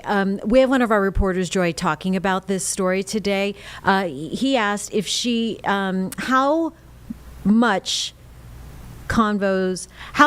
conversations have you had with South Carolina health officials about the outbreak? Yeah, so we have been able to connect with them some and just discuss kind of the strategies that they have in place, and they've talked over what they're seeing with us. So we have had a couple of opportunities to connect. Okay. I mean, so today we've seen the notices on certain places in the Charlotte area, a couple of Goodwills. I think there was a Chipotle mentioned. What do these notices mean, and what should people do if they feel like they were at a certain place that had been on this alert list? Yeah, so we share those public notices in the situations where it's kind of almost impossible to get a complete list of all contacts in those situations. So we try to reach people as broadly and widely as possible. And that's the point of that, to let people know if you were in those areas and you start to develop symptoms, please call your provider or public health before presenting for care. All right. Is there any other treatments or, once you do find that you are diagnosed with this, is there a supportive care? Exactly. Treatment for measles is really just supportive. Other options people would have to discuss with their provider. Okay. And then do they last, the symptoms last for, I should ask, how long is the duration of a measles outbreak?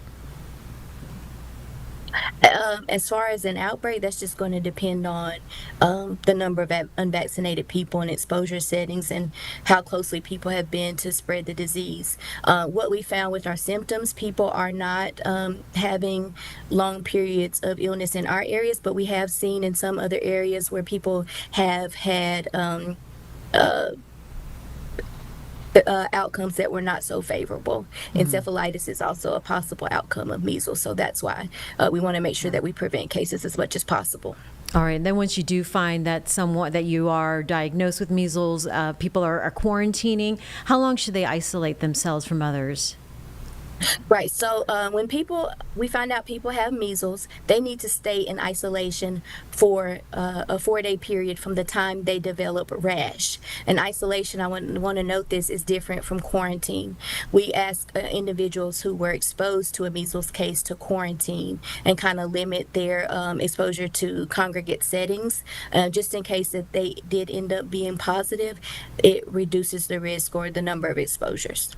And do we know these latest cases, or the cases in general, I think over 700 across the country, but certainly in North Carolina or Mecklenburg County, are they mostly young? Are they mostly children? The North Carolina data shows that a majority of the cases, I believe, are in older individuals. Okay. Anything else we need to know about prevention or treatment, Joy? No, I would just again encourage everybody to be vaccinated if you're not, or to check your immunity, because as you know, or as you may not know, individuals who were born before 1957 are considered to be immune. So just have those conversations with your doctor. Titers are another option, and let's just protect each other.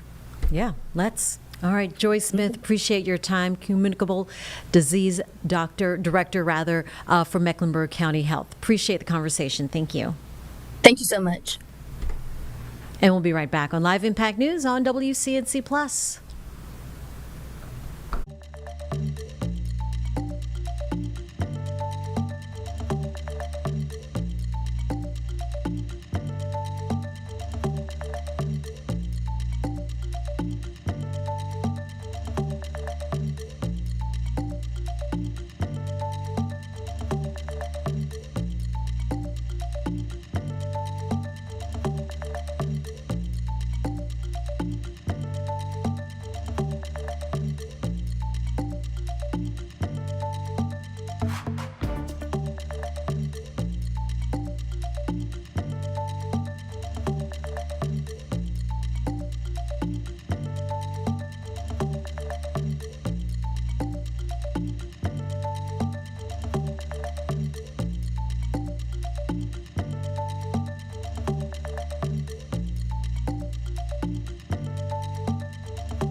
Time right now is 4:12. Thanks for joining us here on Live Impact News on WCNC Plus.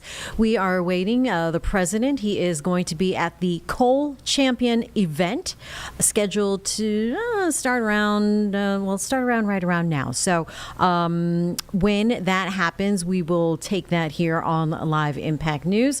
Also happening right now, showed you minutes ago, the Senate on the floor. This is the House. In session right now. They're also participating in on the floor as well out of Washington, D.C. And it is a beautiful day right now at our nation's capital as we see partly cloudy sunshine, if I may, right? Would that be right? I don't know. Chief Meteorologist Brad Panovich is signing on to his weather computer. Yep. We're going to talk that. We're going to talk about some of this warmer weather. We've been watching the Olympics as well, which is here on WCNC Charlotte. And so that's been a lot of fun. But Brad, where do you want to go first? You want to talk about weather? Yeah, let's talk about the weather because it's a really nice day out there now. Totally nice, beautiful. It was kind of rough this morning. It had was. Some clouds, some showers. That wasn't crazy rain, but the sun's out right now, and we're pushing 70 degrees for the second day in a row. So it's been pretty amazing to see 2 days in the 70s, especially after all the cold weather we've had. Right now in Charlotte, it's 69 degrees, 68 up in Concord, but the sun is out in almost all locations. I'll quickly show you our cameras here just so you can see what it looks like out there, because we're definitely starting to see a lot of sunshine breaking out across the area. That cold front kind of swept in from the north and west, and you could see basically from Monroe to Dallas to Kannapolis and Charlotte. We're kind of zoomed in on the Wells Fargo building there on our Mr. Sparky camera network. We've got full sunshine out there. Pretty nice afternoon and evening. Sunset, by the way, 6:02 tonight. We're continuing to get later and later sunsets. Now, with that cold front moving through, the winds have shifted to the west, northwest. They'll eventually swing around to the south tomorrow, but it's going to be much colder tonight. We barely got below 60 for a low this morning. That's what really shocked me, was how warm it was overnight. But tonight we're back to reality. Temperatures will be in the 40s and 30s in many locations, even some 20s up in the mountains. So certainly a cold stretch of weather tonight. But tomorrow, it's technically cooler, Jane, but this is kind of nice for this time of year. 61, we would take that any other day. But after 2 days near 70, it will technically be cooler. We really want some rain. We didn't get a lot today, and unfortunately, we're still in a moderate to severe drought. We'll get the drought monitor update tomorrow. I think we'll have a good idea on where we stand. But we're keeping an eye on the weekend for rain chances. You can see over the next couple of days, not much going on. So the end of the week is dry. But as we get close to the weekend, not so much Valentine's Day. So we've got plans to go out on Valentine's Day, I think you're going to be fine because it looks like the rain's going to hold off till overnight into Sunday morning. And you can see Sunday right now looks to be kind of, I would call it a washout, probably going to rain on and off most of the day. And it's all rain, by the way, even in the mountains and foothills. There's no wintry weather. I don't care what your app is telling you. It's not going to be wintry weather. This is going to be a cold rain with 40s and 50s, and that rain moves out by Monday. We actually should start to see some nicer weather. The amount of rain is going to really depend on the track of the low. As I mentioned, we could use a couple inches. If we look at our futurecast rainfall, it does look like maybe 1.5 inches to 2 inches could be doable. And this would be the perfect recipe to help out with the drought. Also, wash off all that salt residue that's out there on the roads, on your car, melt any more of these snow piles, which shockingly, there's still a bunch of snow piles everywhere. Disgusting, brown, blackish. It doesn't even look like snow anymore in some cases, but a lot of the parking lots have this. That's still out there, so this will help wash most of that away. So when we look at the weekend forecast, I know it's Wednesday, which is the perfect time to look towards the weekend. Valentine's Day is Saturday. Looks dry right now, 63, not bad. Sunday, good 80-90% chance of rain. Temperatures around 51. Monday, President's Day.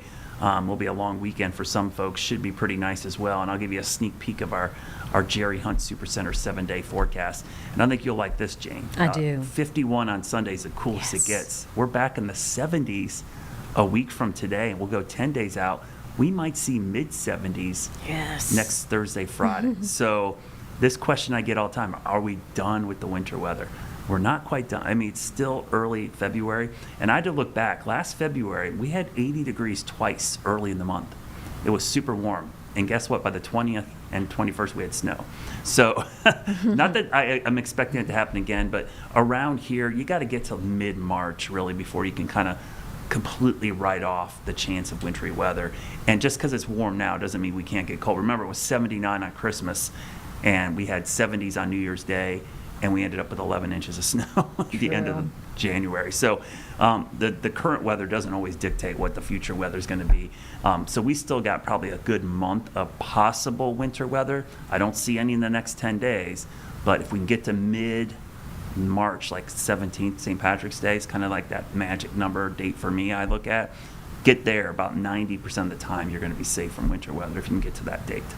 Well, I didn't listen to Punxsutawney Phil, so forget him. Ground rat, he doesn't know what he's talking about. Exactly. Come on. Come on. I mean, you think the app's bad, listen to that groundhog. Yesterday was amazing. I definitely Yeah. took advantage of that gorgeous outing. And it's been so long. It's almost like, Well, it gotta like, get out. It felt like it was 80, compared. Yeah. I mean, that's the thing. Compared. And I know a lot of folks, you're a big warm weather fan. A lot of folks don't like winter weather. But I kind of appreciate a little cold snap. Sure. Because it makes you appreciate the warm weather that much more. And it really, I kind of, like yesterday was amazing. It felt so much better because we went through that cold snap. If you get that all the time, it just becomes, it's just another 70-degree day. Another beautiful day. Yeah, so I think like the appreciation for the warm days come in. And it is nice that we're turning that corner because, this winter has been all over the place. So like I said, we had warm and cold. But that was a long stretch of cold weather for us. Typically, our cold snaps don't last 2 weeks. It's usually like a day or two, then it warms up. Right. So it was long. And we had 2 winter storms in back-to-back weekends. So that doesn't happen very often. Yeah, where it's like, okay, we got one winter storm. You're like, all right, we're done. Nope, we got another one. Yeah. And then it stayed cold for another week. So the longevity of the cold and snow was something that was not very typical for us around here. Washed the car a couple days ago, just thinking, oh my gosh, if I can get 3 or 4 days out of this, this would be amazing. Yeah, and it was kind of gross. I mean, when you get all that salt residue, and I don't even know where this dirt comes from when you get snow. But like my driveway. It was just like this. I had to power wash last week, so I'm like, I had to get this stuff off my driveway because it was just gross.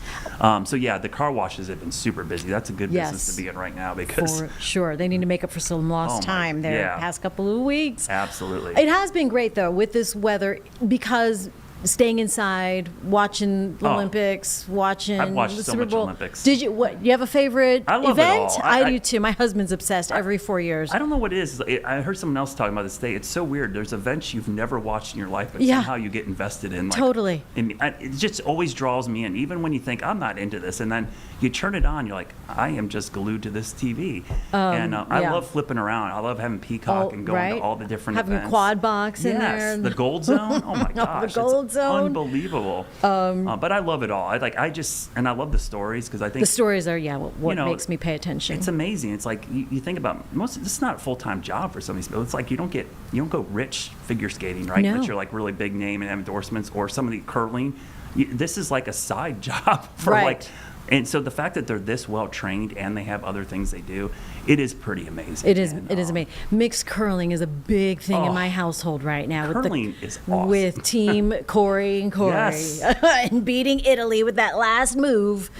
My goodness. It's amazing how curling, that no one's ever seen it before, and they watch it and it draws them in because I think it's does. one of those things where like you feel like too like, oh, I can do that, Yeah, for it's like, sure. It's like something Hold I could have a drink in. A and go beer do. in one Yeah, hand it's like, and then the hammer in the other. it's just winter cornhole, right? I mean, It is. It's like, It's what's winter going on cornhole. here? It's exactly what I feel like. The other day, I also talked to here on the stream Ashley Farquharson. I butchered her name on the stream earlier, and I'm sorry I did because she won bronze. Oh, awesome. In women's luge. Oh, luge is amazing. I mean, they go so fast and hold that position, and so she took home a medal for Team USA. So how cool is that? Luge is awesome. That is awesome. I was in Utah in December. We went to the Utah Olympic Center. We got to see the luge and bobsled run, and it was just really cool to see the sleds up close too, to see like how small they actually are and how they fit on to there. put their body on that. And you know, a cool hold thing, on. if you ever go out there, it's not an endorsement, but you can pay like $200 to actually go on the bobsled run out there. What? With a driver. It's like crazy. If you want the bobsled experience, they let you do it out there. And my wife wanted to do it. Are you going to really do bad. it? I was like, no. We did the simulator, which was way cooler. But it's a really cool thing if you go out to like any of the Olympic venues. They still have them all in Park City, Utah. And, that's and they're going to be cool. back there in 2034, Yeah, I think. yeah. So yeah, it was really cool to see that. And so that got my kids excited for the Winter Olympics, being out there and seeing all that. Oh, for sure. Jeb, you have a favorite event? Snowboard slope style. Red Gerard's my guy. Snow. I was watching ski slope style. They were great. The skiers are Alex great Hall. on it. I think it's crazy. Yeah. The rails are amazing. A rail. I'm like, When they miss make it look a so easy, rail, they give me every single time. And it's like, how'd you miss rails are that tough rail? in skis because I'm back when I first got into skiing and we would take the freestyle skis into the park. You know, you'd be with the snowboarders, and it's hard to get on those rails or any of the tabletops with skis. It's just not the same. Yes. Right. Well, and it's the way they go from, and especially in the skis, one to the other. Oh. They make Right. it's like guaranteed. Like they make it every single time. I'm like, that is way harder And than the it backward looks. skiing backwards Going on jumps forever. I'm like, that's And taking And the then big jumps changing the backwards to, like, rotation go and the all other way way. down. Oh I know. my gosh. Now I do have issue. Actually, my husband and I both have issue with because you get the rails first. Yeah. And if you blow a It's rail. Yeah, Don't I thought that first rail was don't need the to do anything hardest else. one too. So it was like do or die right off the bat. Right. I think they should save that farther down. Right. And each part, I mean, they have 3 sections of the rails, Yep. 3 sections of the ramps, and if you mess up a rail, you should still, I thought they judged it per section. Yeah. But, Oh, interesting. But it's the whole program Right. Yep. within, I know it's all the sections, but within the program. So, I mean, yeah, if you mess up the second rail, then Yeah, it's like you just give up. You're let me like, just, especially if you had a higher, you have 3 runs, they pick the best one. You're like, even if Right. you have a better run, you're like, all right, just done. Yeah. That's why you see weird scores in the first run. Someone has like an 80 and someone has like a 1.5. You know, Right, how does that right. happen? Because they just bailed. They just gave up. And like, all right, I'll do it on the Scrap. next Risk run. it. They I get a know. redo basically. Interesting. So. I'm waiting for half pipe, snowboard half pipe. That's Yeah. my Yeah. dream event. I love snowboard. I got to talk to Hannah Teeter when I was out in Tahoe. That's cool. That's really and, cool. I got to ski with her a little bit, which was cool. She was Cool. a silver Olympian, and she did freestyle. So she was really cool. Her boyfriend was great. He was a big snowboarder as well, and could not have been more gracious. She lives at Sierra Tahoe, and Nice. just nice as could be. And I love talking to her because she's like, you know, she's like not old, but she's 36 now, and she's kind of Love it. retired from doing Olympic. But she's like, I'm going to snowboard the rest of my life. She just loves it, and is like a big ambassador for it. So I think it's really cool. And she's a big proponent of people doing skiing and snowboard for the rest of their life, making Together. it something they love to do. You don't have to jump, right? You, know, Right, you get right. older, You it's can like, just- you I can was just like, I don't know if my knees can Yeah. handle I it. know. No. I'm 24. I used to do crazy stuff on my skis, and I'm like, I'm not doing that stuff You can anymore. just, yeah, I can just I stay away coast from down. the rocks and trees a lot more than I used to. You know, sometimes you just got to be extra careful. The other cool thing is like, and I'm blown away, and as somebody who has a drone, I love the drone footage of these events. Love crazy. the drone the FPV footage. drones, like are unbelievable. Even my son is like, Dad, this looks like a video game. I'm Yeah, like, it's seriously, that's what I said too. But it's so cool, and the views you get from that are unbelievable. I think that is such a cool technology, and I'm actually really impressed with the pilots. That is impressive. Because they got the VR goggles on, and they're flying right behind them, and the downhill, they're going 70, 80 miles per hour, and so I love that view, and I'm also impressed with the pilot. I wish we could talk to some of the pilots. That would be a good story. That's a good behind-the-scenes story. Are they drone racers? Because that's a skill set that is really hard to have. Yeah, they've had to practice that course. Yeah. I mean, but watching that downhill and gosh. And even indoor, they had the drones in the luge behind them. How do you even it's do amazing. These tiny drones, and then they're inside on the speed skating. They're behind them. I'm like, they have them inside too. It's unbelievable. Yeah, no, that work is just as impressive. I love that technology. It just makes the experience so much better. Oh, all right. I don't even know what tonight's events are. I'm just watching every. I was watching figure skating in there. I was watching figure skating. It was the dance rhythm. The ice pair. Man, the other thing I noticed is like. There's the athleticism of these figure skaters has gotten so much better over the years. It's like unbelievable how talented they are. Yeah, and Ilya he did a Million flip. throwing flips, but you don't get any points for flips. I know he just does it. For No, he knew what he was doing. That was all cloud points. Does it because he can. Exactly. Well, everybody knows who he is. He's probably, honestly, he got to be the star of the Olympics right now. So everybody knows who he is. Oh yeah, you recognize that hair. And he is one of the people, because I saw a cool stat, like they had the top 10 highest paid Olympians that were actually making money, and he was in the top 10. Gotta be. Lindsey Vonn was in there Lindsey because Vonn's of all gotta her be endorsements. one. And there's some hockey player, obviously, because he's a professional. Right, at that point. Made like 20 million or whatever. But I'm trying, there was somebody from China, it was maybe a snowboarder who was the highest paid. Oh, really? So it's, yeah. Yeah, they can make money. Yeah. They can make some money. I'm waiting for, did you see the Netflix documentary on the snowboarder from Australia? No. Something James. Oh, I got to see His that. story was really great. And so I said, if I'm going to root for anybody outside of Team USA, it's going to be for this guy. Because he seemed like a really good guy, a likable guy, and he's a snowboarder, and he does all these tricks, and he and Shaun White are buds. That's so, cool. Our friendly. Someone else I want to see is Chloe Kim, right? No, she's amazing. That's my doppelganger in my fantasy world of snowboard. I can't wait to watch half-pipe. her, and that's Myles Garrett's. I was going to say the Browns connection there, which I learned today. I think he's over there, right? Yeah, I think he's over there. Yeah, he just got there. He was at her That's event such a today. weird couple because he's this massive human. Yeah, he's a little tiny thing. Oh man, but he has been a great support. He's gone overseas to follow her all over the place. No, he's like the number. Like he loves it. Yeah, That's so so cool. that's kind of cool to see Myles Garrett over there hanging out with her. So. Yeah. All right, well, more to come with the Olympics. So fun to watch and be part of here on WCNC Charlotte. So we're happy for the medals that we've gotten so far. Yep. And Brad, we'll see you at 5 Yep, on see you at 5. WCNC Charlotte. Thank you. And we'll be right back here on Live Impact News on WCNC Plus.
Time right now is 4:30 here on Live Impact News on WCNC Plus. Want to take you out live right now. It appears that President Trump has just walked into the building. This is for a Coal Champion event happening live in Washington, D.C. Let's go ahead and listen in to the president on Live Impact News on WCNC Plus.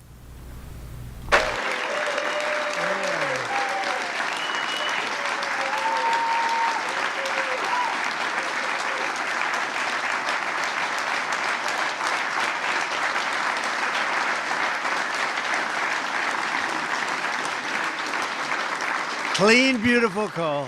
Clean, beautiful coal. We love clean, beautiful coal, don't we, Doug? Huh? I'm thrilled to welcome to the White House the men and women who light our cities. And, you know, you do things that people don't even understand. There's so much. You do so much. You heat our homes, fuel our factories, and turn natural resources into American riches and dreams.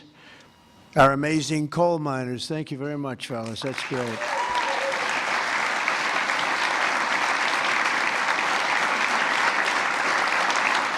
And I know you well. You know, I know you well. I think I get about 97% of your vote. And you wouldn't want to do anything else. You wouldn't switch with a guy who had a beautiful penthouse apartment on Fifth Avenue. You wouldn't switch with that me. That was me. I had a nice, easy life. And now I decided to do this. But you know what? We just hit the highest price in the history of the stock market, $50,000. And a lot of people are getting rich with your 401ks and everything else. So our country is back. We have the hottest country anywhere in the world. So it's pretty cool, right? So I want to just tell you, I really appreciate you being here. You're special people. You got mistreated very badly for a long period of time. But you've never had a better friend in the Oval Office than me. And I'm proud to officially named the undisputed, when did this come out, Mr. Speaker? The undisputed champion of beautiful, clean coal. We have to proceed. Always, I don't use the word coal. You know, it needs a PR job because it had a bad reputation for a while. So we're not allowed to say the word coal anymore. It has to be preceded by beautiful, clean coal, okay? We're cleaning it up. Very good. And we're delighted to be joined by Secretary Doug Burgum, who's done a fantastic job from the great coal mining state of North Dakota. And thanks as well to Speaker of the House, Mike Johnson, a fantastic guy who's doing a great job. Thank you, Mike. EPA Administrator Lee Zeldin. He's our secret weapon. He's getting those approvals done in record-setting time. True. Great Senators John Barrasso and Jim Justice, thank you very much for being here. Hi, Jim. Been a long time, Jim. You're looking good. Shelley Moore Capito, thank you, Shelley. Thank you very much, darling. Marsha Blackburn, Bill Haggerty, Ted Budd, John Husted, Bernie Marino, and David McCormick, all here, great senators, every one of them, great senators, representatives in the House.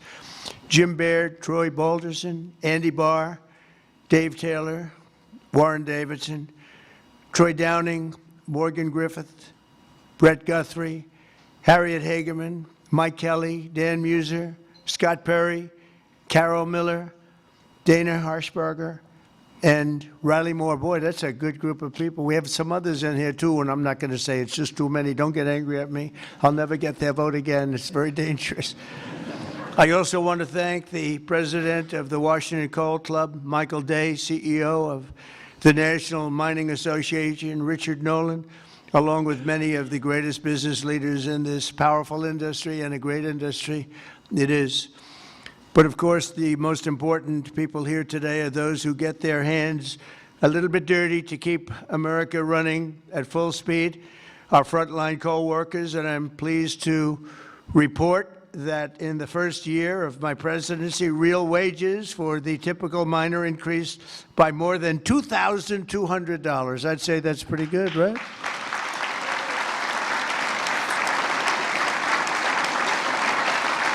And I'll give you the bad news. It's the first time that that's happened in more than 27 years, all right? Those other presidents didn't take good care of you. They didn't take good care of you at all. They didn't realize what they had. The last time many of us were together, I signed a historic executive order to ensure that America's beautiful, clean coal plants would keep running when we need it most, and that's 24 hours a day in rain, sleet, and snow. You know, coal can operate when other substances can't. The Biden administration, he had no clue what he was doing. Shut down dozens of coal plants. They shut them down. Literally, it seemed like one a week, one a day. They were shutting them down left and right as fast as you could. They were paying people to shut down a coal plant.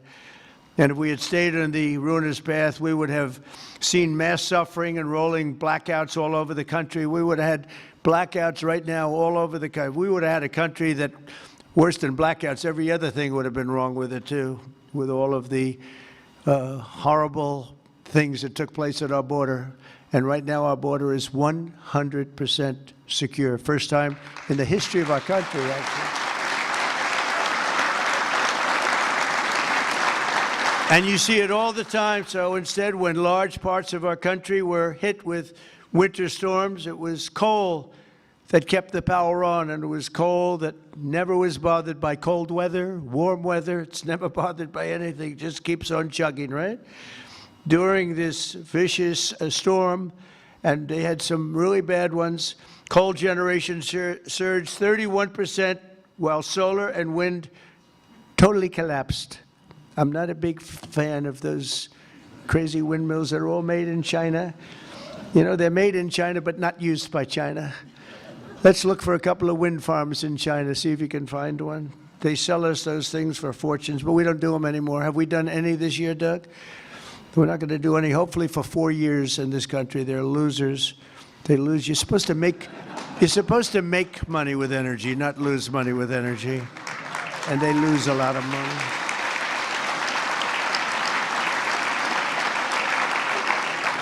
And by the way, they're all over Europe. And, you know, I was recently there, and it's not recognizable what they've done to their beautiful fields and those beautiful, beautiful scenic areas. And they put those wind turbines all over the place, and they're chugging, chugging, chugging, not doing a damn thing except every time it goes around, it loses a fortune. It's horrible. They've lost their way. Not recognizable. And then I wonder why they don't like me over there. But you know who likes me over there? The people like me over there, I can tell you, because they know I'm right. More than 200 million Americans across 35 states were impacted by the storm, and the only reason most were able to take a hot shower was thanks to the power provided by the most reliable, dependable, and really dependable form of energy that we have, and that's clean, beautiful coal. Biden and the radical left wanted to abolish coal. They did everything they could, everything possible. But on day one of this administration, I ended the war on coal. We terminated the Green New Scam, and we withdrew from the unfair, one-sided Paris Climate Accord. That was another beauty we had. We paid $1 trillion. Nobody else had to pay 10 cents. Already I've saved 74 coal power plants from crushing restrictions and closures that would have been forced to shut down in the very immediate future. And today I'm proud to announce that the Tennessee Valley Authority is taking action to save 2 major coal plants in Tennessee. Tennessee Valley Authority.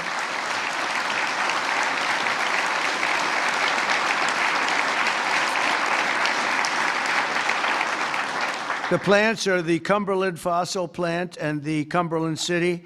It's in Cumberland City. It's a big, beautiful thing that they just wanted to shut down. You know, the Tennessee Valley Authority has gone in a very stupid, very bad direction. The head of it, it's considered sort of semi-private. It's supposed to be semi-public, but it's semi-private. It's the highest paid government-type official in history. I think they pay them $10 million a year. They're paying him $10 million. I think the Speaker of the House wants to resign and head the Tennessee Valley Authority. And he could do a much better job, I can tell you that. Is that right, Doug? They pay him $10 million a year. Can you believe it? Well, Trump is on the scene now. We're going to make his life miserable. $10 million. I wonder what he got before he got that job. Probably making $150,000, right? And the Kingston fossil plant in Harriman, Tennessee, so they're going to remain open and they're going to be vibrant, they're going to be improved, built up, and continue to do all the things that they do. These two plants were slated for termination, but we're going to save over 450 jobs by keeping them going and going strong. In addition, I'm directing the Department of Energy to issue funds to coal plants in West Virginia, Ohio, North Carolina, and Kentucky to keep them online and keep those plants open. Right, Jim?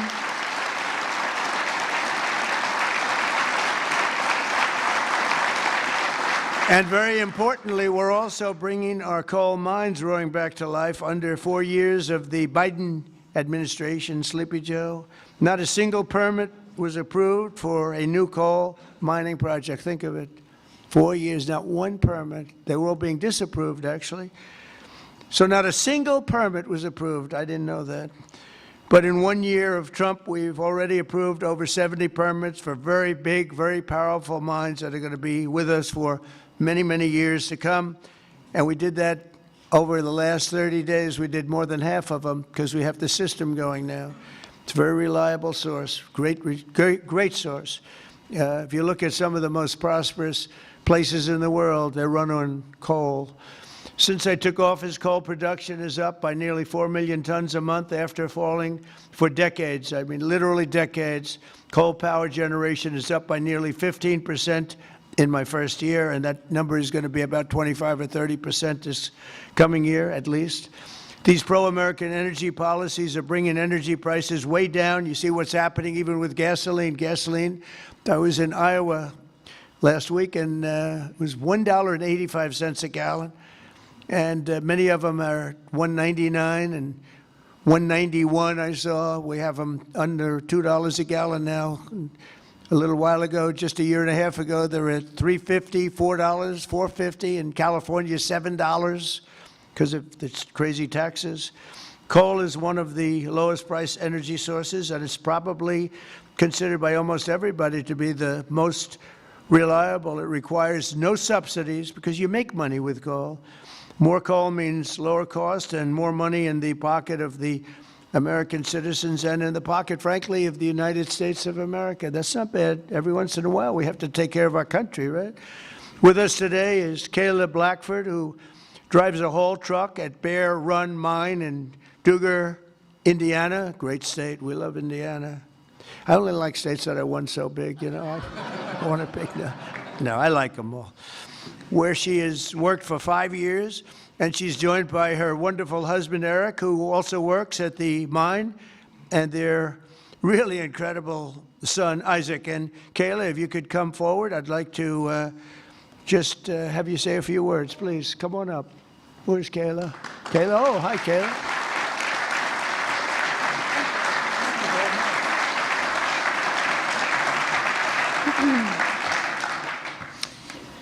Thank you, Mr. President. As he said, my name is Kayla Blackford, and I am so proud and honored to be here today representing Peabody and coal miners across this country. My husband and I both work at Bear Run Mine in southern Indiana. I drive a haul truck, and I train others on this large piece of equipment. A haul truck is used to move rock or coal and is capable of carrying loads of nearly 250 tons. The tires are 12 feet tall. When I stand next to one, I barely reach the middle of the tire. It's the best job I've ever had, and not just because of the cool mom points I get for driving big equipment. My job supports my family, it supports our community, and it keeps the lights on and electricity affordable, not just in Indiana, but across the country. As demand increases and our lives become increasingly electrified, America needs to generate more electricity, not less. For years, coal miners have felt the weight of policies that made our future uncertain. Over the past year, that weight has begun to lift. My son, Isaac, who's here today,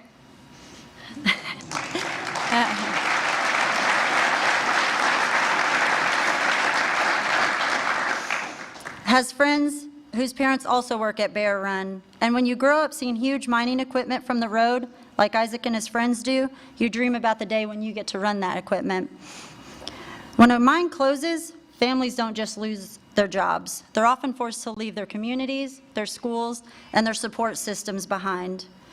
The common sense policies to keep coal plants running implemented by this administration mean that my husband and I can keep working, stay where we are, and continue raising our son in our community that we call home. And the impact is even greater than that because you, Mr. President, have single-handedly kept utility prices affordable, the lights on, and our jobs alive. We are real people under these hard hats. On behalf of America's coal miners, thank you, Mr. President, for recognizing the value of coal and the value of the people who power this industry every day. Thank you so much. So nice to meet you. Thank you very much for all of you. Thank you. Sorry, I'll take that.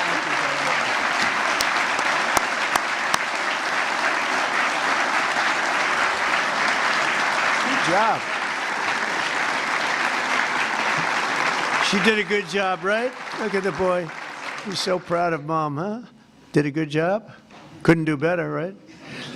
Anyway, thank you, Kelly. That's really nice. Thank you very much. Coal is also critical to our national security, vital to everything from steel production to shipbuilding, artificial intelligence. It's incredible what's happening with coal. And it's also incredible how clean they're able to keep it now with all of the new techniques. By using it, they're able to do things environmentally that are amazing. You see that. That's why I'm also pleased to announce that in just a moment I will sign an executive order that directs the Department of War to work directly with coal plants on the new power purchasing agreements, ensuring that we have more reliable power and stronger and more resilient grid power. And we're going to be buying a lot of coal through the military now, and it's going to be less expensive and actually much more effective than what we have been using for many, many years. And again, with the environmental progress that's been made on coal, it's going to be just as clean. As some of you may know today, February 11th is Thomas Edison's birthday. There could be no better way to honor the legacy of the man who lit the world. Did you know that? The man who lit the world, Isaac. Do you know that? You ever hear of Thomas Edison? A little before your time, slightly. But then to reaffirm our commitment to American energy independence and the American energy dominance. We're going to be dominant, and we are dominant right now. We have a new group of people that we're very close to, become very close to, and that's called Venezuela, where we're taking in this case, oil. We had 50 million barrels of oil that we have floating right now to Houston to be refined, and we're getting energy from all different sources. And so oil and gas is fantastic. So many of them are so good, but we're not going to use the bad ones. America is now the #1 energy producer in the world. We are by far #1. In fact, we're very soon going to be #1 by double what #2 is. And under our leadership, we're becoming a massive energy exporter. In just the past few months, we've made historic trade deals with Japan, Korea, India, and others to increase our coal exports dramatically. We're now exporting coal to all over the world, and the quality of our coal is supposed to be, I'm not an expert in coal, but I've been very good to the people that are. The quality of our coal is supposed to be the finest anywhere in the world. From West Virginia to Wyoming, from Ohio to Montana, and all across the country, we're lifting up our hardworking American miners like nobody has ever done before.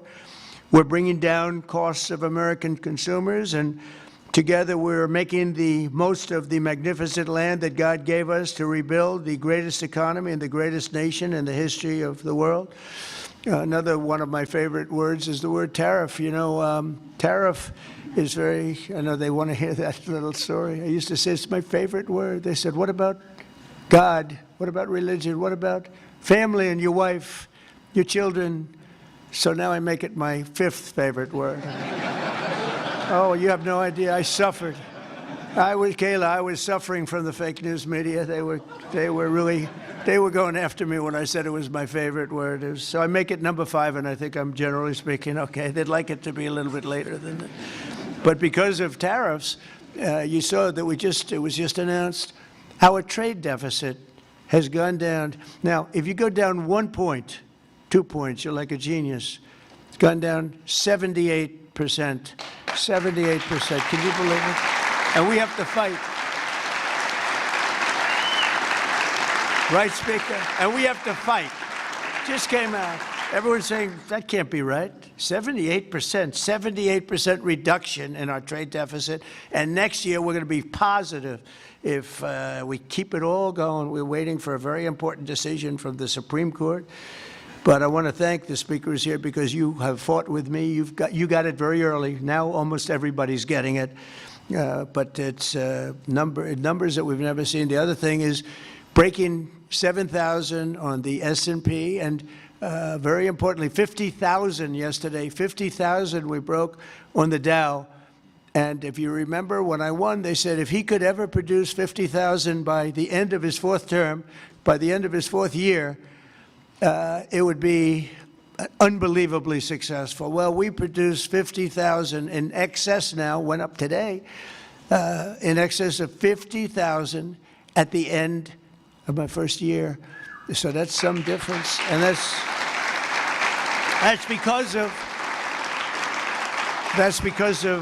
because of tariffs. So we're doing numbers that nobody thought were possible. The economy is rich.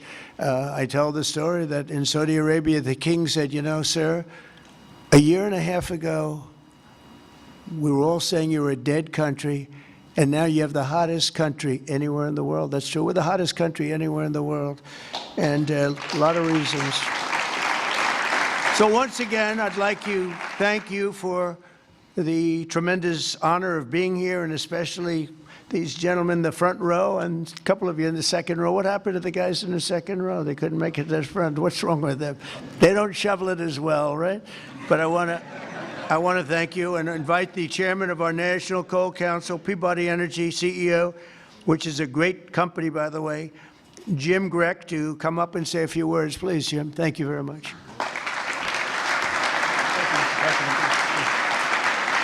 Taylor, to cut back the follow. Mr. President, we stand here today representing the thousands of coal miners across the country to express our deep gratitude to you, sir, for the actions you've taken to support our industry. Your leadership and decisive actions have sent a powerful message. We have a president who, more than any other, deeply understands the importance of coal in supporting the future of this nation. Sir, you know what most people don't. The U.S. has more energy in its coal than any nation has in any single energy source. We have more energy than Russia has in its gas, and we have more energy than Saudi Arabia has in its oil. Yet before you, sir, presidents were afraid to allow coal to help keep electricity abundant and low cost. And Mr. President, that changed with you. We saw the impact of your wise policy in real time during the recent winter storm as temperatures plunged and demand surged. The coal plants you directed to keep open provided the stability and resilience that the grid needed. And today, thanks to your leadership, sir, we are working with your administration on the potential to build new coal-fueled power plants and having coal emerge as a source of rare earth elements and critical minerals that are essential for our national security and economic future.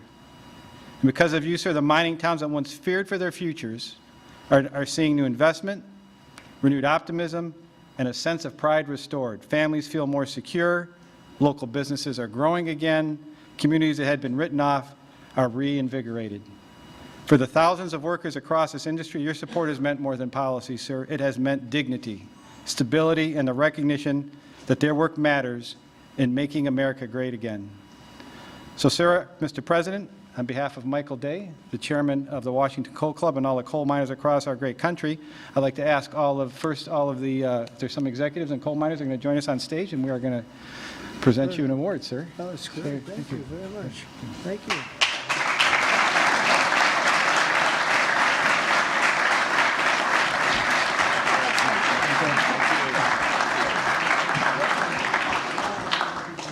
Thank you very much. Thank you so much for what you did.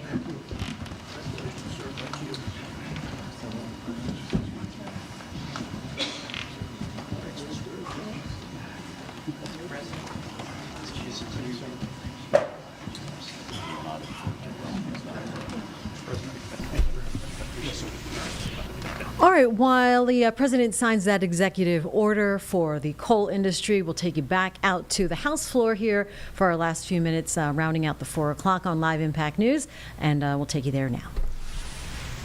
declares the House in recess subject to the call of the chair.